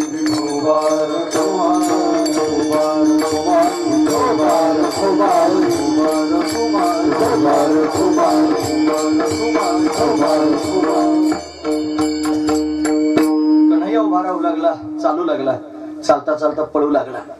पळतोय, फार सुंदर आहे महाराज कन्हैया. त्याच्यासारखं सौंदर्य अख्ख्या जगात कोणाचं नाही. मोठे मोठे योगी जपी तपी संन्याशी भुलले ना महाराज त्याच्या सौंदर्यावर, विसरूनच गेले स्वतःला. मधुसूदन सरस्वती म्हणून अद्वैत वेदांती होते महाराज, फार मोठे, ज्यांनी शंकराचार्यांची परंपरा त्यांनी पुढे चालवली. असे असणारे ज्यांनी चित्सुखीसारखा, अद्वैत सिद्धीसारखा ग्रंथ त्यांनी जगाच्या समोर प्रगट केला. पाठ सांगत होते काशी क्षेत्रामध्ये. भक्त मंडळी म्हणले महाराज चला ना आपण तीर्थयात्रा करायला जाऊ. ते म्हणले तीर्थयात्रा कशाला करायची, सगळीकडे देव भरला, तीर्थयात्रा धामाधामा. म्हणून काय उत्तम सहजा अवस्था, मध्यमा ध्यान धारणा असं आहे ना. म्हणून उत्तम त्यांनी जी स्थिती ज्याला प्राप्त आहे त्याची सहज अवस्था आहे, कशाला देव धर्म करा. म्हणजे असं काय करतात, चला ना महाराज. तुकोबरांनी याच्याकरिता लिहून ठेवलं ते म्हणजे जाळून नाव पावलीनी पार, मागीला आधार बहुतांचा. म्हणून तुम्हाला जरी काही भेटलं असलं तरी नाव जाळू नका. म्हणजे त्यांनी वाट मोडू नका, ती मागून येणाऱ्या लोकांचा आधार आहे. म्हणून म्हणजे नाही हो करता करता त्यांनी महाराज गेलेच यात्रेला. मग गेले वृंदावनात गेले आणि गेल्यानंतर त्यांनी महाराज तिथं म्हणे चला ना मंदिरामध्ये आपण, नाही या तुम्ही दर्शन घेऊन. म्हणजे बस तुम्ही आता इथंच बाहेर बसले. म्हणे असं काय करता, एवढ्या लांब आपण आलो, चला ना आतमध्ये. बळच नेले आतमध्ये. आणि आतमध्ये नेल्यानंतर त्यांनी तो पाहिला काळा, तो त्यांनी देवडा चरण उभा राहिला होता. म्हणून त्यांनी महाराज देवडा चरण वाजवितो वेणू, गोपिका रमणू स्वामी माझा असा आहे ना, तो त्यांनी दिसला महाराज डोळ्याला. देवडा चरण भावाचा एक पाय सरळ होता, एक पाय तिरका. त्याने बासुरी हातात घेतलेली आहे. त्याच्या डोळ्यात फक्त तुम्ही पाहून बघा, त्याच्या डोळ्यात फक्त बघायचं काय होतं तुम्हाला. आतून काहीतरी होतं महाराज, ते शब्दात सांगता येत नाही, पण आतूनच त्यांनी होतं. जी त्यांनी महाराज आपण कल्पना सुद्धा मनात कधी आणली नाही, असा दिव्य आनंद आतून प्रवाहित होतो. फक्त त्याच्याकडे बघा, महत्वाची गोष्ट आहे. आता कोणाला माळ घातली ना, ते त्यांनी मला सांगितलं, माळ घालायच्या आधी सांगितलं की वर तिथं गेल्यानंतर आतूनच आपोआप विठ्ठल विठ्ठल असा आवाज आल्यासारखं होतंय. म्हणजे काहीतरी आतून होतंय. हे या स्थानाचं पण महात्म्य आहे ना, या भूमीचं महात्म्य आहे. तर तुकोबारांच्या चरण स्पर्शाने पावन झालेली भूमी आहे, भगवंताच्या आगमनानं पावन झालेली भूमी आहे. पण इथं आतून काहीतरी होणं स्वाभाविक आहे महाराज, सहज आहे, ते झालंच पाहिजे. म्हणून त्या कन्हैयानं त्यांनी महाराज मधुसूदन सरस्वती महाराजांना वेधूनच घेतलं. आता दुसरं काही सुचेच ना महाराज.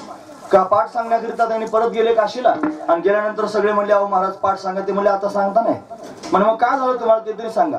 मग सांगितलं, हे वंशी विभूषित करा नवनीरदा भात, पीतांबराधरण बिंब फलाधरोष्टात, पूर्णेंदू सुंदर मुखाधर बिंद नेत्रात, कृष्णात परम किमपि तत्वहम न जाने, कृष्णात परम किमपि तत्वहम न जाने. कृष्णा वाचून मला दुसरं काही आता कळतच नाही. तो कृष्णच फक्त माझ्या मनात त्यांनी भरलेला आहे. बाकीचं काही बोलायचं कामच शिल्लक राहिलं नाही.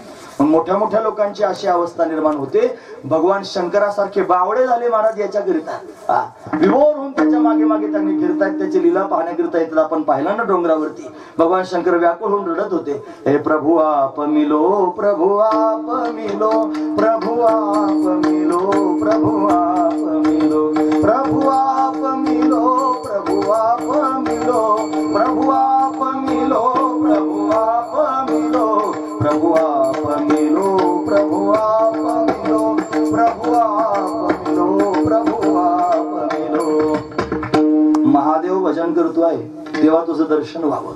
का अशी अवस्था आहे त्याचं कारण हा एवढा वेधून घेणारा, एवढा सुंदर आहे. हा पळू लागला, मित्रांबरोबर खेळू लागला. मित्र सुद्धा फार दिव्य आहेत महाराज, तपश्चर्या करणारे मित्र आहेत, दिव्य त्यांनी तपश्चर्या करतात. हे व्हॉट्सअपवर एक ग्रुप आम्ही तयार केलाय, शुद्ध प्रेमाची धारा. त्याच्यात मी एकटाच SMS टाकू शकतो, त्याच्यात सारं गाव जमा करायचं नाही, म्हणून त्यांनी फक्त SMS एकट्याला टाकतं. आज एक SMS टाकलाय. बरेचसे त्यांनी ज्या गोपिका आहेत ना वृंदावनातल्या, कोण आहेत मागच्या जन्मातल्या, त्यांची तपश्चर्या कोणत्या प्रकारची आहे ती सगळी तपश्चर्या त्याच्यातून त्या ऋषीमुनींची नावं सुद्धा आहेत महाराज त्याच्यात. आता ते सवडच नाही वाचायला, मग काय करायचं, ज्याला त्याच्यात बाकीचं काय नाही, फक्त एवढंच टाकलं जातं, शुद्ध प्रेमाची धारा.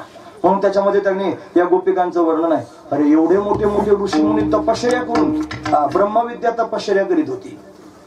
नारदजी गेले, अतिशय सुंदर होती, दैदिप्यमान आहे, तरुण आहे. तिच्याकडे पाहिल्यानंतर त्यांनी मनुष्य वेधला जाऊ शकतो अशी तिची अवस्था आहे. आणि डोळे बंद करून त्यांनी वृंदावनात बसली होती. नारदजी नारायण नारायण करीत गेले आणि गेल्यानंतर त्यांनी म्हणले, कोण आहेस तू, एवढी सुंदर आहेस आणि त्यांनी तपश्चर्या करतेस, कशा करता तपश्चर्या करतेस. तिने सांगितलं, मी ब्रह्मविद्या, ज्याला आपण ब्रह्मज्ञान म्हणतो ते ब्रह्मज्ञान, ती ब्रह्मविद्या. आणि तपश्चर्या का करतेस म्हणे, मला श्रीकृष्ण परमात्म्याची त्यांनी भक्ती करायची आहे, त्याचं दर्शन प्राप्त करून घ्यायचंय, त्याचा संग प्राप्त करून घ्यायचा आहे, त्याच्या संगतीत त्यांनी राहायचंय म्हणून तपश्चर्या करते. म्हणजे ब्रह्मविद्येकरिता सगळं जग धावपळ करतं आणि ती ब्रह्मविद्या कन्हैयाच्या दर्शनाकरिता धावपळ करते. आम्ही गोकुळात त्यांनी गेलो आणि गेल्यानंतर त्यांनी महाराज, हा एक गाईड आमच्या बरोबर होता, त्यानं सगळं गाव फिरून आम्हाला दाखवलं, ते घाट दाखवला, सगळं दाखवलं. आणि तिथे असं झाडाखाली एक छोटस मंदिर होतं, एवढंच आपल्याकडे कसं मुंजोबाचं असतं, म्हसोबाचं असतं, छोटं आपलं मंदिर पारावर त्यांनी होतं असं मंदिर. त्याला शेंदूर लावला होता त्या देवाला. म्हणून कोण आहे हा, हे कसलं मंदिर आहे, ते म्हणजे ही मुक्ती देवी आहे. मुक्ती मुक्ती मुक्ती देवी आहे. मुक्ती म्हणजे माझी मावशी नाही, मुक्ती म्हणजे मुक्त स्थिती. ती त्यांनी म्हणजे सगळं म्हणजे तिचं मंदिर आहे. कशाकरिता म्हणे ही त्यांनी मुक्ती आणली असेल इथे. ते म्हणले, अहो ही त्यांनी सगळ्या जगाला त्यांनी वेधून घेणारी आहे, नव्हे सगळं जग मुक्त होण्याकरिता धावपळ करतं. तुका म्हणे मुक्ती परिणिली नवरी आणि आता दिवस सारी खेळी मिळी. म्हणजे मुक्ती नावाची जी काय त्यांनी दिव्य असणारी स्थिती आहे ती वृंदावनामध्ये, गोकुळामध्ये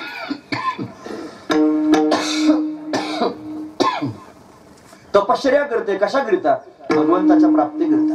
म्हणजे या व्रजभूमीमध्ये प्रगट होणारे जे गोपाळ आहेत, गोपिका आहेत, हे सर्वसामान्य नाहीत, तपश्चर्या करून आलेले आहेत. ऋषीमुनींची तपश्चर्या म्हणून गोपाळ होता आलं, ऋषीमुनींची तपश्चर्या म्हणून गोपिका होता आलं.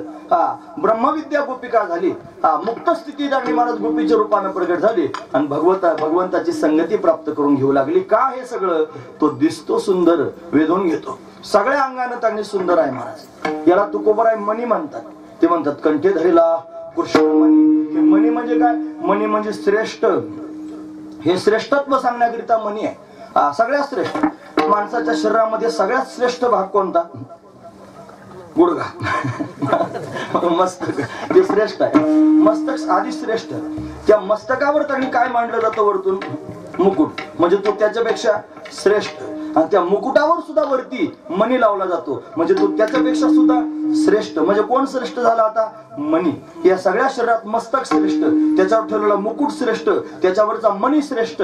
म्हणजे मणी हा शब्द श्रेष्ठत्व सांगण्याकरिता आहे. आणि कंठी धरला कृष्ण मणी, हा मणी शब्द का वापरला, श्रेष्ठत्व सांगतायत. कशानं श्रेष्ठ आहे, स्वरूपानं श्रेष्ठ आहे, सच्चिदानंद रूपाय, त्याच्यासारखं स्वरूप कोणतं नाही, श्रेष्ठ आहे म्हणून मणी आहे. कशानं श्रेष्ठ आहे, कार्यानं श्रेष्ठ आहे. विश्वोत्पत्त्यादी हेतवे, विश्व निर्माण करतो, त्याच्यासारखं कोणी करू शकत नाही म्हणून श्रेष्ठ आहे. कशानं श्रेष्ठ आहे, स्वभावानं श्रेष्ठ आहे. तापत्रय विनाशाय, 3 तापांचा नाश करून टाकतो, हे त्याचं सामर्थ्य आहे म्हणून श्रेष्ठ आहे. आणि अजून कशानं श्रेष्ठ आहे, नावानं रूपानं श्रेष्ठ आहे.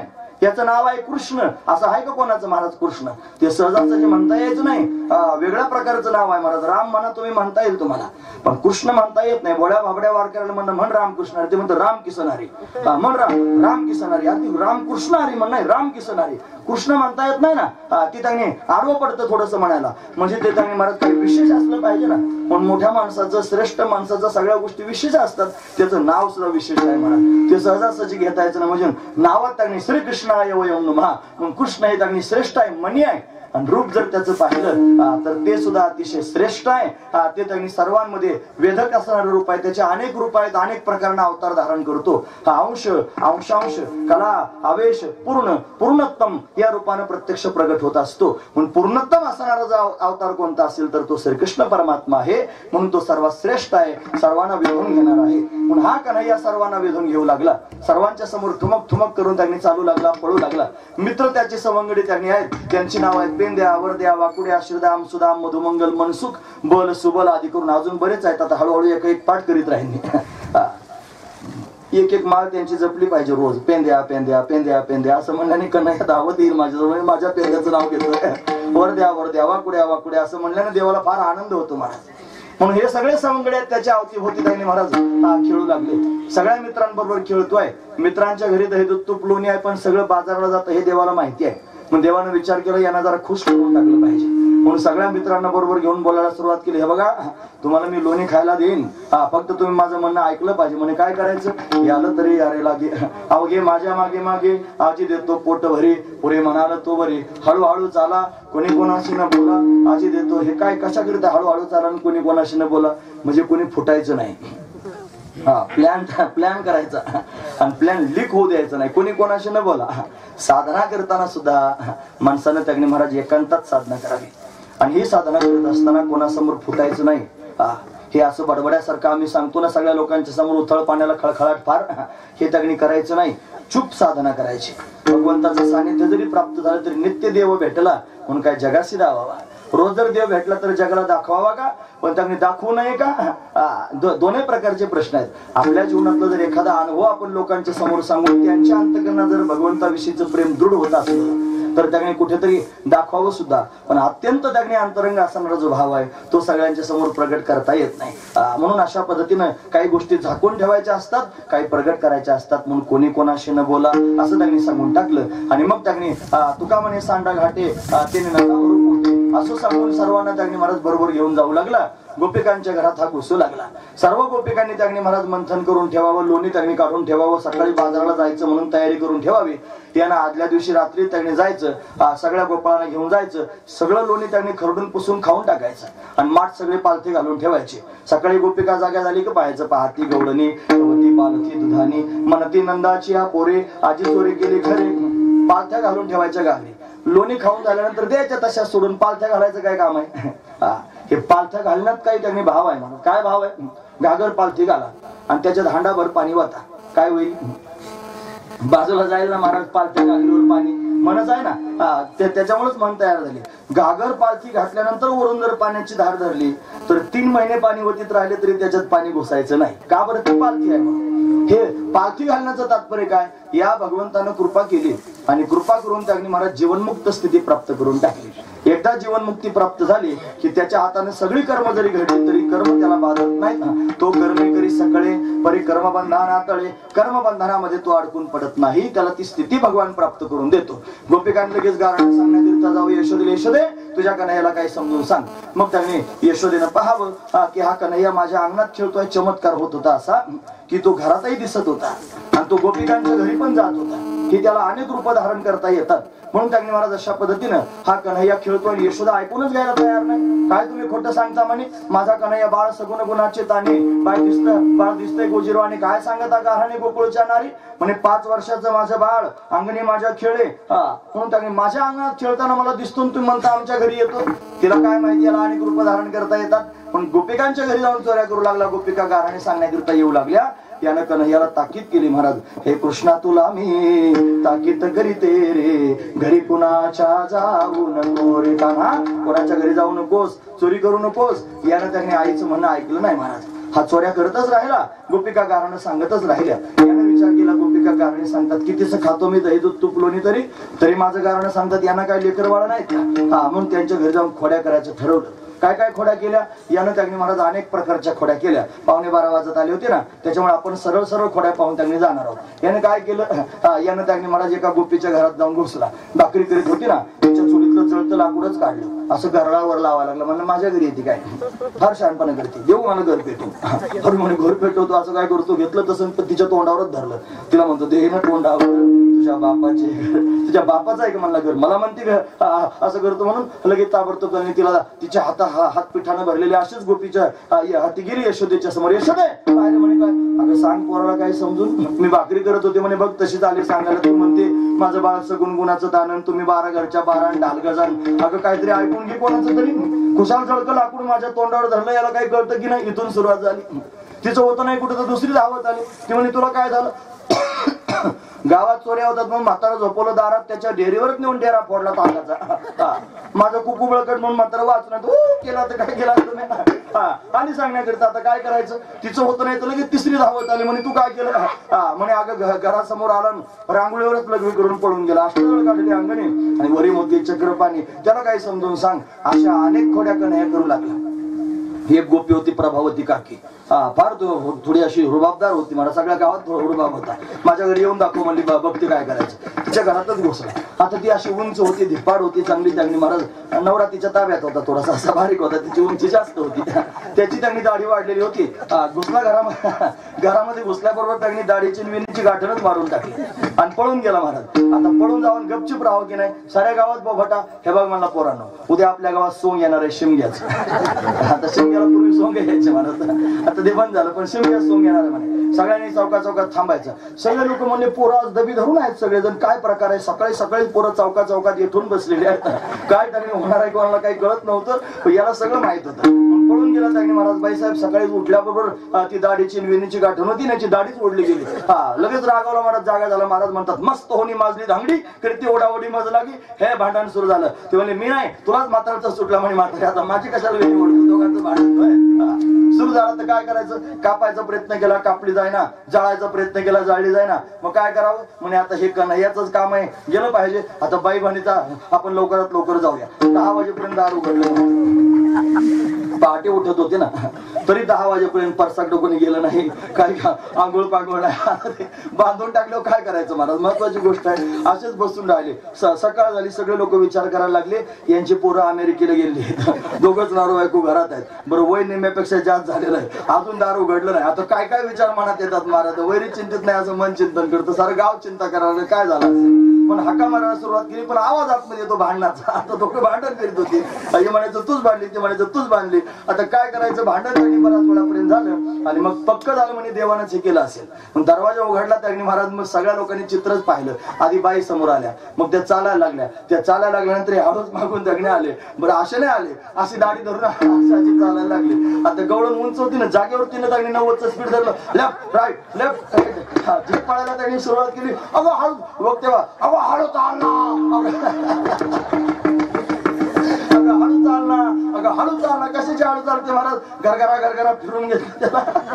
गवळण गर मारी. गवळी वर वर वर वर दाढी. अशी त्यांनी अवस्था सगळ्या गावात एकच धूम अशा पद्धतीने होऊ लागली. सर्वजण त्यांनी हसू लागले. आता मात्र आईला कळालं, हा कन्हैया त्यांनी त्रास देतोय. त्यांना हात लावल्यावर गाठ सुटली महाराज. मग काय करावं, कन्हैया घरी राहू नकोस, मला फार त्रास दिलास म्हणे. उद्या जाई वना सगळे घेऊन झाला रानात जा. मग रानात जाण्याकरिता तयार झाला. सुंदर असणारा हा कन्हैया. त्यानं मुरली त्यांनी वाजवावी. भावा घोंगडी घेऊन हाती म्हणून त्यांनी वनाच्या दिशेनं जाण्याकरिता हा निघालेला आहे. हा वनाला जात असताना गोपिकांनी बाजाराला जाताना कन्हैयाला पाहावं आणि पाहून त्यांनी महाराज कन्हैया डोळ्यामध्ये घर करून बसावं. डोक्यावरच्या ज्या घागरी आहेत ना, थोडी गवळणी साथे निघाल्या.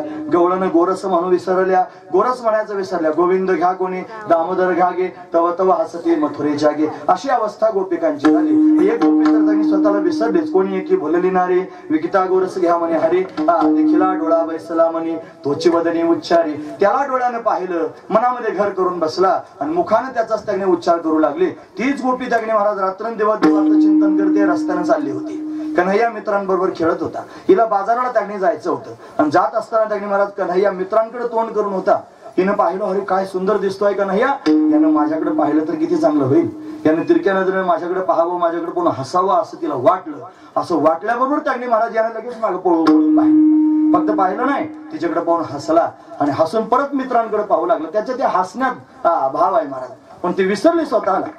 मित्रांबरोबर खेळत खेळत कन्हैया त्यागणी महाराज अशा पद्धतीनं गोमातेला घेऊन वनात निघून गेला. गोपी बाजाराला जात होती, डोक्यावर त्यागणी घागरी होत्या ना, अशीच रस्त्यात उभी राहिली. डोळे तिचे उघडेच होते, अशी त्यागणी स्तब्ध उभी आहे. बरं, एकावर एक 4-5 घागरी आहे आणि रस्त्यात त्यागणी महाराज मध्यभागीच उभी राहिली. लोक येतात जातात, सगळ्या गोष्टी सुरूच होत्या. एक तिची मैत्रीण आली आणि ती मैत्रीण आल्यानंतर तिनं पाहिलं, ही तर आपली सखी आहे आणि बाजाराला चाललेली आहे आणि हे मध्येच अशी का बरोबर उभी राहिली, काय झालं असेल. मग तिच्या जवळ गेली, तिच्या तोंडाकडे पाहिलं, डोळे उघडेच होते. अशी रस्त्याकडे त्यांनी पाहतच होते, पापण्या सुद्धा हलत नव्हत्या. अशी तिची अवस्था होती. तिला झालं काय असेल. पण त्या गोपीने त्यांनी महाराज सावध होऊन तिला सावध केलं. नाही तर तुला अशी जर डचकवली तर घागरी खाली पडल्या असत्या ना. म्हणून त्यांनी महाराज तिला सहज, हे अशी काय करतेस, रस्त्यात उभी राहिली म्हणे, समजत नाही का काय झालं तुला. मग ती सावध झाली आणि सावध होऊन त्यांनी महाराज ही तिची चौकशी करते आहे मैत्रीण. तिला म्हणले, काय ग, रस्त्याच्या मध्यभागी उभी राहिली, डोळे तुझे उघडेच, डोक्यावर वाड्या घागरींचा भार आहे, तुला आठवत कसं नाही, समजत कसं नाही, एवढं त्यांनी ऊन लागायला लागला, आता तू त्यांनी हालचाल कशी करीत नाही, तुला झालं काय सांग. असं झालं काय सांग म्हणल्याबरोबर त्यांनी महाराज गोपीच्या मुखातून सहजच शब्द बाहेर पडले, हे यातिकुळ माझे गेले, यातिकुळ माझे गेले हार, यातिकुळ माझे गेले हार, श्रीरंग वाचून आलोनी, श्रीरंग वाचून आलोनी, श्रीरंग वाचून आलोनी, यातिकुळ माझे गेले हरपोनी, श्रीरंग वाचून आलोनी. फक्त श्रीरंगच मला आठवतोय. श्रीरंग नाम श्रीकृष्ण परमात्मा. हा श्रीकृष्ण परमात्मा डोळ्यानं पाहिला आणि तो पाहिल्या कारणानं मनामध्ये घर करून बसला. आता त्याच्या वाचून दुसरं कोणी आवडत नाही, त्याच्या वाचून दुसरं कोणी पाहावंसं वाटत नाही, त्याच्या वाचून दुसऱ्या कोणाविषयी बोलावंसं वाटत नाही आणि त्याच्या वाचून दुसऱ्या कोणाविषयी ऐकावं सुद्धा वाटत नाही. फक्त त्याचंच ऐकावं वाटतं, त्यालाच पाहा वाटतं, त्याच्याविषयीच बोलावं वाटतं. म्हणून त्याच्या वाचून दुसरं काही विशेष चित्ताला राहिला नाही, असा त्यांनी माझ्या मनात घर करून बसलाय. अशी अवस्था गोपीला त्यांनी प्राप्त झाली. म्हणून तोच फक्त शिल्लक राहिला. माझी जात मी विसरले, माझं कुळ मी विसरले, माझं वर्ण गोत्र सगळ्या गोष्टी मी विसरून गेले. मी स्त्री आहे हे पण विसरले. मी अमक्याची मुलगी अमक्याची सून बाजाराला चाललेली आहे, काय माझ्या डोक्यावर आणि मी काय करण्याकरिता चालले, काही आठवणीत राहिलं नाही. आपुलियाचा विसर घोडा आणि गोविंदू कळा कवतुके, फक्त गोविंदाचं चिंतन होऊ लागलं आणि बाकीचं काहीच त्यांनी आठवत नाही. अशी अवस्था मला प्राप्त झाली. ती दिव्य अवस्था तिनं सांगितली महाराज. ही परमार्थातली उच्च अवस्था आहे. हीच अवस्था प्राप्त करून घेण्याकरिता परमार्थ करायचा आहे.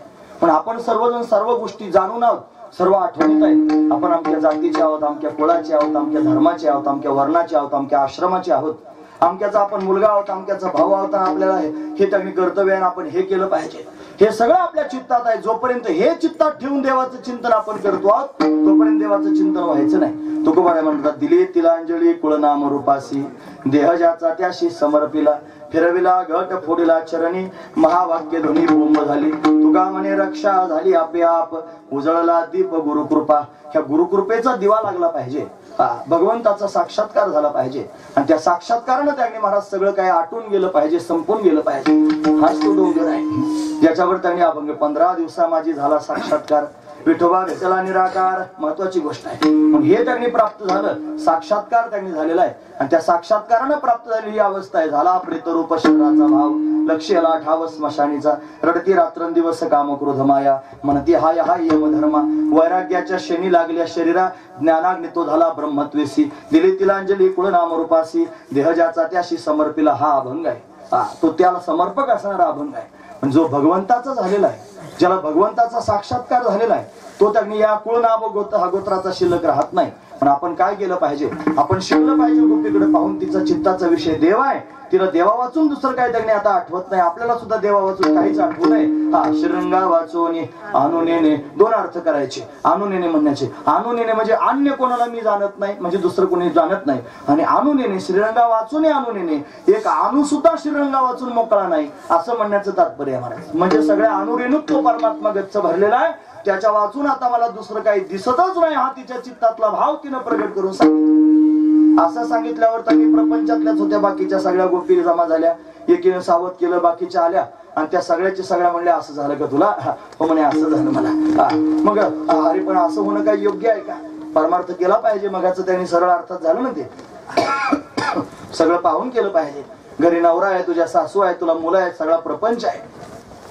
हे सगळं सोडून त्यांनी देवाचं चिंतन करणं काय चांगलं असतं का? असं जर कोणी सांगायला लागलं ना, महाराज परमार्थ करायला लागलो. आम्हाला होते काही पाहुणे रावळे, आम्ही नवीन कीर्तन करायला लागलो 2000 सालामध्ये. आणि कीर्तन करायला लागल्यानंतर लागलो फिरायला कीर्तनाला. म्हणजे दवाखाना बंद करून जायचो कुठं जायचं असलं की. मग ते आणले 150 आणि मला समजून सांगायला. आता त्याची कशाला लावू सांगू मी. ते आले आणि आल्यानंतर लागले मला सांगायला, अरे हे काय वय आहे का देवधर्म करायचं, ते म्हातारपणाला करायचं असतं, आमकं करायचं असतं, असं कुठं परमार्थ करतात का, आमकं करतात का. त्याला म्हणलं काका खरं सांगायचं, म्हातारपणाला परमार्थ करावा लागतो इथपर्यंत ठीक आहे. मी म्हातारा होईल याची तुम्हाला गॅरंटी आहे का? खरं सांगायचं. गप्पच बसलं मला. परत काही बोललंच नाही. म्हातारपणाची वाट पाहत असाल आणि त्यावेळेला परमार्थ करू म्हणाल, म्हातारे होत नाही. आता काळ कधी येईल सांगता, काळाला काही समजत नाही मला. तो त्यांनी बालक पाहत नाही, श्रीमंत गरीब पाहत नाही, अज्ञानी पाहत नाही, उचलून घेऊन जातो मला. मग म्हातारपणाची वाट पाहू नका. ज्या वेळेला कळालं, ज्या क्षणाला कळालं, त्या क्षणाला परमार्थ सुरू करा. महत्वाची गोष्ट आहे. म्हणून ते त्याच वेळेला करायचं असतं. आणि 150 समजून सांगतात हे भामटे आहेत मला सगळे. हे सारे शेंडी सगळं प्रपंचात बुडालेले आहेत. आणि ते दुसऱ्याला सुद्धा त्यांनी आपल्यासारखं करायचा प्रयत्न करतात, घाणीत ओढायचा प्रयत्न करतात. कोणाचं ऐकू नका. जर कळालं असेल परमात्माच आपलं जीवन आहे, परमात्माच आपलं गंतव्य स्थान आहे, परमात्माच आपलं त्यांनी पूर्णत्व आहे, हे जर कळालं असलं तर परमात्म्या वाचून कशाचं चिंतन करायचं नाही, लोकांचं ऐकू नका. मग काय होईल? फार तर फार त्यांचं ऐकलं नाही तर लोक सोडून देतील. दिलं तर दिलं सोडून. त्यांनी धरावा अशी अपेक्षाच पोटात धरू नका. मग धरावं कोणी? देवानं सोडू नये. उपेक्षू नको गुणवंता अनंता. देवा मला सोडू नकोस. तुका म्हणे तुझा जैसा तैसा दास, न धरी उदास माय बापा. हे माय बापा, जसा आहे तसा तुझा दास आहे रे. मला सोडू नकोस, मला टाकू नकोस. फक्त भगवंताला म्हणत राहा. सगळ्या जगानं सोडून दिलं तरी चालेल, देव कोणाला सोडत नाही. त्याचा स्वभाव आहे, तो सर्वांना त्यांनी सांभाळतो. कोणी कसे असा, माझ्यासारख्या खरकट्याला सांभाळतो महाराज. तुम्हाला काय माहिती, उपरशी तो खूप बने अंतर की राम, ज्याने आतमध्ये काम आहे, क्रोध आहे, लोभ आहे, मोह आहे, मद आहे, मत्सर आहे, दंभ आहे, अहंकार आहे. या सगळ्या गोष्टी कुठून कुठून त्यांनी गच्च भरल्या. त्या तुम्हाला दिसत नाही. तुम्ही बुवा म्हणता, बाबा म्हणता. पण हा त्यांनी महाराज आतमधला भाव कोणाला कळतो तो त्याला कळतो. मग त्याच्या समोर सांगावं, त्याच्या समोर प्रकट करावं, माझे माझं कळ येते अवगुण. काय करू मना अनावर, आता आड उभा आहे नारायणा. दया सिंधुपणा साच करी, वाचावदे परी करणे कठीण. इंद्रियाधीन झालो देवा. तुका म्हणे तुझा जैसा तैसा दास, न धरी उदास माय बापा. म्हणावं ना देवाना, मग देव सांभाळेल महाराज. असाच आहे. म्हणून त्यांनी कोणाचं ऐकू नका, कोणाला त्यांनी जास्त महत्व देऊ नका, कोणाच्या शब्दावर विश्वास ठेवू नका. हे सगळे नरकात त्यांनी जाण्याकरिता मार्ग मोकळा करतायत. आपण त्यांच्या मागे जाऊ नका. जर चालायचंच असेल तर संतांच्या मागे चला. मार्ग दावून गेले आधी दयानिधी असणारे संत मार्ग दाखवून गेलेले आहेत. तेनेची पंथे चालू जाता पडे कोणता गोठे का. म्हणून त्यांनी सांगू लागल्या सगळ्या गोपिका. पण हिनं त्यांच्या समोर बोलायला सुरुवात केली. हे बघा, तुम्ही मला समजून सांगतात, पण किती वेळा समजून सांगा. किती हो शिकवाला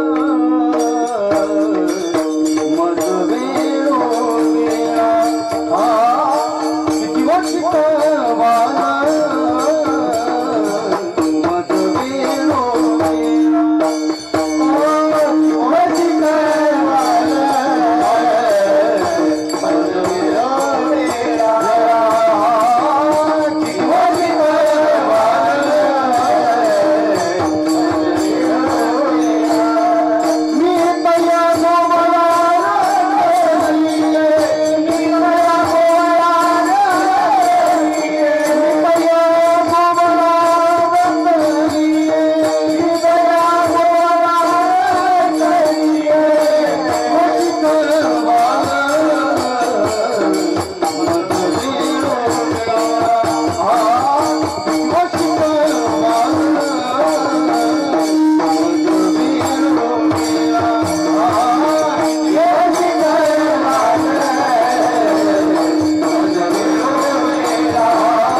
शिकवाल मज वेळोवेळा. मी तया गोवळा रतली. मी त्या गोवळ असणाऱ्या परमात्म्याबरोबर रत झाले. किती मला समजून सांगाल. हे समजून सांगणारे मुळात अर्धवट असतात. ते म्हणतात प्रपंच करून परमार्थ करावा. पण तुकोबारांनी त्यांच्याकरिता सुद्धा लिहून ठेवलं महाराज. प्रपंच परमार्थ संपादिन दोन्ही एकही निदानी न घडे त्यासी. दोही पेवावरी ठेव जात आहात. पय अपघात किंवा घडे अपघात शरीराचा. असं होण्याची दाट शक्यता आहे. म्हणून प्रपंच परमार्थ एकत्र होत नाहीत, दोन्ही एकत्र सावरण्याचा प्रयत्न केला तर ते घडणं शक्य नाही. म्हणून त्यांनी परमात्म्याच झालं पाहिजे, दुसरा काही उद्देश जीवनामध्ये ठेवू नये. आपल्या पोटात प्रेम आहे महाराज, हे प्रेम ठेवायचं कुठं, हे आपण स्वतंत्र आहोत कुठं ठेवायचं. पण सुरू होणाऱ्या 3 गोष्टी सांगतो. एक आहे परमात्मा, दुसरा आहे प्रपंच आणि तिसरा आहे प्रेम. हे प्रेम मध्ये आहे, इकडे प्रपंच आणि इकडे परमात्मा आहे. हे प्रेम त्यांनी महाराज प्रपंचाकडे लावायचं का परमात्म्याकडे लावायचं हे आपण ठरवायचं. आपल्या पोटातलं प्रेम जर आपण परमात्म्याकडे लावलं तर प्रपंचाचा विचार करू नका. मग कशाला त्यांनी प्रमाण म्हणायचे उच्च नीच काही नेणे भगवंतांनी तिष्ठे भाव भक्ती देखून दासी पुत्र कान्या विदुराच्या बक्षी दैत्या घरी, हे सगळेचे सगळे प्रमाण आपण पाहतो. का बरं हे प्रमाण लिहिले गेले आणि का हे चरित्र सांगितले गेले, त्याचं कारण आहे यांनी प्रपंचाचा विचार केला नाही, त्यांनी फक्त परमात्म्याचाच विचार केला. आणि त्यांनी फक्त परमात्म्याचा विचार केला, पण परमात्म्याने फक्त त्यांचा विचार केला, दुसरा काय विचार केला नाही. महत्वाची गोष्ट म्हणून त्यांना सांभाळलं प्रत्येक क्षणाला प्रत्येक पावलाला. म्हणून त्यांनी कोणाचं ऐकू नका, भगवंतावर प्रेम करा, त्याला आपलं म्हणा. या गोपीनं परमात्म्याला आपलं त्यांनी म्हटलं, त्याच्याशिवाय आता मला दुसरं कोणी राहिलं नाही. तिची अवस्था आहे किती शिकवाल मज वेळोवेळा मी तर या गोळा रतली, रत झाले. त्याच्या ठिकाणी रती निर्माण झाली. रती म्हणजे प्रेम, हे प्रेम त्याच्या ठिकाणी प्राप्त झालं. तोच माझा पती आहे हे मला त्यांनी जाणवलं. पती शब्दाचा अर्थ फक्त नवराच करतो आपण, हे नवरा नाही व पती शब्दाचा अर्थ पाती रक्षती लोकमिती पती, जो त्यांनी पालन करणारा रक्षण करणारा आहे त्याला पती म्हणतात. त्याचीच आपल्यावर मालकी असावी, तो पती आहे. महत्वाचा भाव आहे. तुम्ही एक चरित्र वाचा म्हणजे तुम्हाला कळेल. गुलाबराव महाराजांचं, ज्यांना दोन्ही डोळे नव्हते महाराज, स्वतःला काय म्हणत होते, कृष्ण पत्नी, आणि स्वतःला ज्ञानेश कन्या म्हणत होते. त्यांच्यासारखं कोणाला करताच यायचं नाही. लुगडं नेसायचे बरं महाराज, ते हातात बांगड्या घालायचे, पायात जोडवे त्यांनी घालायचे, कपाळाला कुंकू लावायचे. आणि अजून त्याच्यापेक्षा त्यांनी महत्वाचा मुद्दा सांगतो, 4 दिवस बाजूला बसायचे. पुरुष होते, 4 दिवस बाजूला बसायचे. काय त्यांना वाटत असेल देव जाणे. बारकाईनं चरित्र त्यांनी वाचा. भजन म्हणायला लावायचे. आमच्याकडे आहे त्यांचं चरित्र, कातोरे सरांनी दिलेलं. आणि भजन म्हणत असताना त्यांच्या पत्नीला भजन म्हणायला लावायचे. तिच्या भजनामध्ये जर एक स्वर जरी कमी जास्त झाला तरी हातात जे सापडेल ते फेकून मारायचे. कडक होते फार, पण त्याच अवस्थेत राहिले. स्वतःला कृष्ण पत्नीच म्हणत राहिले, कपाळाला कुंकू लावित होते. याच्यापेक्षा आपण एवढं कोण करू शकतो सांगा. आता कोणात धमक आहे लुगडं नेसून हिंडायची देवाच्या नावाने? कोण करू शकतो? गोपी भावावर गेले म्हणे लुगडंच नेसून हिंडायला लागले. वृंदावनात एक त्यांनी पाहिला, आम्ही सांगतो खरोखर, साडी नेसून त्यांनी महाराज निवांत बसलो. आम्ही रस्त्याने चाललो होतो, त्याने आमच्याकडे पाहिलं सुद्धा नाही महाराज, पाहिलं सुद्धा नाही. आम्ही त्याच्याकडे बारकाईने पाहत चाललो, त्याच्याविषयी चर्चा करीत चाललो. पण त्याने 2 हात असे पायऱ्यांवर ठेवले होते. एका पायरीवर बसला होता, दुसऱ्या पायरीवर पाय सोडले होते, साडी नेसली होता आणि पुरुष होता. जाणवत होतं पूर्ण. त्यांनी महाराज नदीकडे पाहत होतं, यमुनेकडे एकटक नदीकडे पाहत होता. आम्ही त्याच्याविषयी चर्चा केली तरी त्याने आमच्याकडे पाहिलं नाही. काय भाव आहे महाराज, तो भाव आपल्या पोटात कधी उतरेल महाराज? काही ऐसी दशा येईल माझ्या अंगा, चित्त पांडुरंगा धरत असे. म्हणून आधी त्यांनी महाराज गुलाबराव महाराजांचं चरित्र ऐकल्यापासूनच कपाळाला कुकू लावायला लागलो मी. हे कुकू सारे वारकरी बुक्का लावतात अख्ख्या संप्रदायात बघा. मी एकटाच असा कुकू लावतो, बरे लावतात बाकीचे सगळे. कुकू लावायचं कारण एवढंच की गुलाबराव महाराज जर भगवंताला आपला पती मानू शकतात, मनोमन पातीलो रक्षती लोकमिती पती, मी का पती मानू शकत नाही? मग राजरोज सगळ्या लोकांच्या समोर सांगतो छाती ठोकपणे, माझा नवरा आहे, मी माझं सगळं जीवन त्याला दिलंय, तो माझा मालक आहे, त्याच्या नावाचं कुंकू कपाळाला लावतोय. मग काही वावगं विचार करण्याची गरज नाही. आता कोण कोणत्या पद्धतीने विचार करतो त्याला मी काय करू? पण लोकांचा विचार सोडून दिला. डोईचा पदर आला खांद्यावर आणि भरल्या बाजारीचा काय मनगटावर तेल घालून बॉम्ब मारायचे असेल लोकांना मारू दे, मला काय घेणं देणं राहिलं नाही. माझा मालक मला दिसतो ना, माझं जीवन त्याच्याकरता आहे. बाकीच्या लोकांच्या हाताखाली थोडंच मला नांदायला जायचं. त्याच्या नावाचं कुंकू लावतोय, कुठे बिघडलं मी कुंकू लावलं म्हणून? पण माझ्या पोटात गुलाबराव महाराजांना तेवढं तर मला करता येत नाही, मग तर अजून बोंब होईल. म्हणून तर त्यांनी महाराज इथपर्यंतच त्यांनी ठीक आहे. का सांगतो कशाकरिता? रत होणं, रतने याचा अर्थ काय? त्याच्यावर प्रेम त्यांनी करणे, त्याला आपलंच त्यांनी समजणे. काय समजायचं? त्याला आपला मालक समजायचं. म्हणून त्यांनी पुरेपुरी आता नको तुझ्याची सत्ता, दुसऱ्याची सत्ता नको, शुद्ध रंगवावे रंगा, देवा तुझ्या रंगात रंगव. गोपी रंगून गेली महाराज म्हणे. मग एवढी जर रंगून गेलीस तू, बाकीच्या गोपिका म्हणायला लागल्या, मग तुझ्या संसाराचं काय करायचं? त्याच्यात एवढे त्यांनी भोग तुझ्या डोळ्यासमोर हात जोडून उभे आहेत, तुझी विनंती करतायत की आमचा भोग घे म्हणून. आणि एवढं त्यांनी पती मनासारखा, सासू मनासारखी, दही दूध तूप लोणी त्यांनी भरपूर आहे, गाय गुरं त्यांनी भरपूर आहेत, सगळं त्यांनी घर राहायला चांगलं, आणि सगळे भोग डोळ्यासमोर असताना भोगायचं नाही म्हणतेस? ते म्हणले त्या भोगांमध्ये मला रुचीच राहिली नाही. 8 प्रकारचे भोग आहेत. सुगंधम, वनिता, वस्त्रम, गीतम, तांबूल, भोजनम, शय्याच कुसुमम चैव भोगाष्टकम उदारुतम. 8 प्रकारचे भोग आहेत. हे 8ही प्रकारचे भोग त्यांनी डोळ्यासमोर उभे आहेत, पण भोगावे असं त्यांनी वाटत नाही. म्हणून त्यांनी आहिकीचे की परत्रीचे भोग झाली या पायिक इच्छेचे परी ते भोगावे हे न रुचे मना माझे. हे वैराग्याचं लक्षण आहे महाराज. खरं वैराग्य काय? वैराग्याची व्याख्या करताना केली इह लोकापासून ब्रह्मलोकापर्यंत अनुकूल मानलेल्या भोगांविषयी होणाऱ्या त्यागाच्या इच्छेस वैराग्य म्हणतात. गोपिकेला वैराग्य झालं आणि या वैराग्यानं त्यांनी महाराज गोपिका भगवंताच्या दिशेने गेली. नको म्हणली मला ती काय, का बरं नको आहे तुला ते सगळे भोग? त्याचं कारण तिनं सांगितलं, त्याच्यापेक्षा श्रेष्ठ मला काहीतरी सापडलंय. काय सापडलं मग सांगते. अष्टभोग भोगने माते नाही तारे, अष्टभोग भोगने माते नाही तारे, अष्टभोग भोगने माते नाही तारे,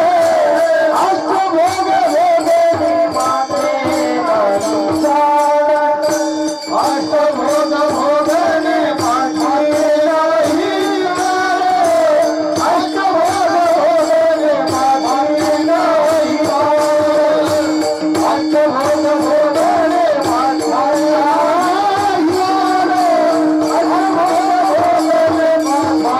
नाही तारे, अष्टभोग भोगने माते नाही तारे,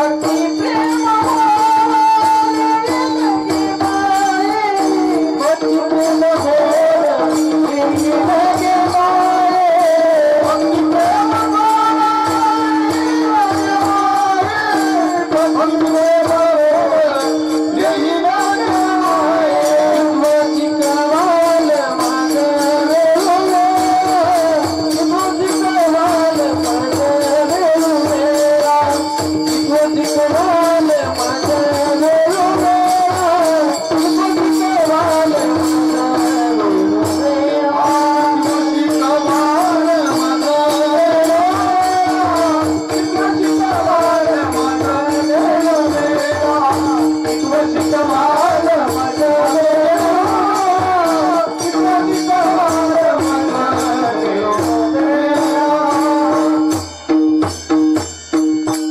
अष्टभोग भोगने माते नाही चाड भक्ती प्रेम गोड लेले गे माय. चाड म्हणजे इच्छा.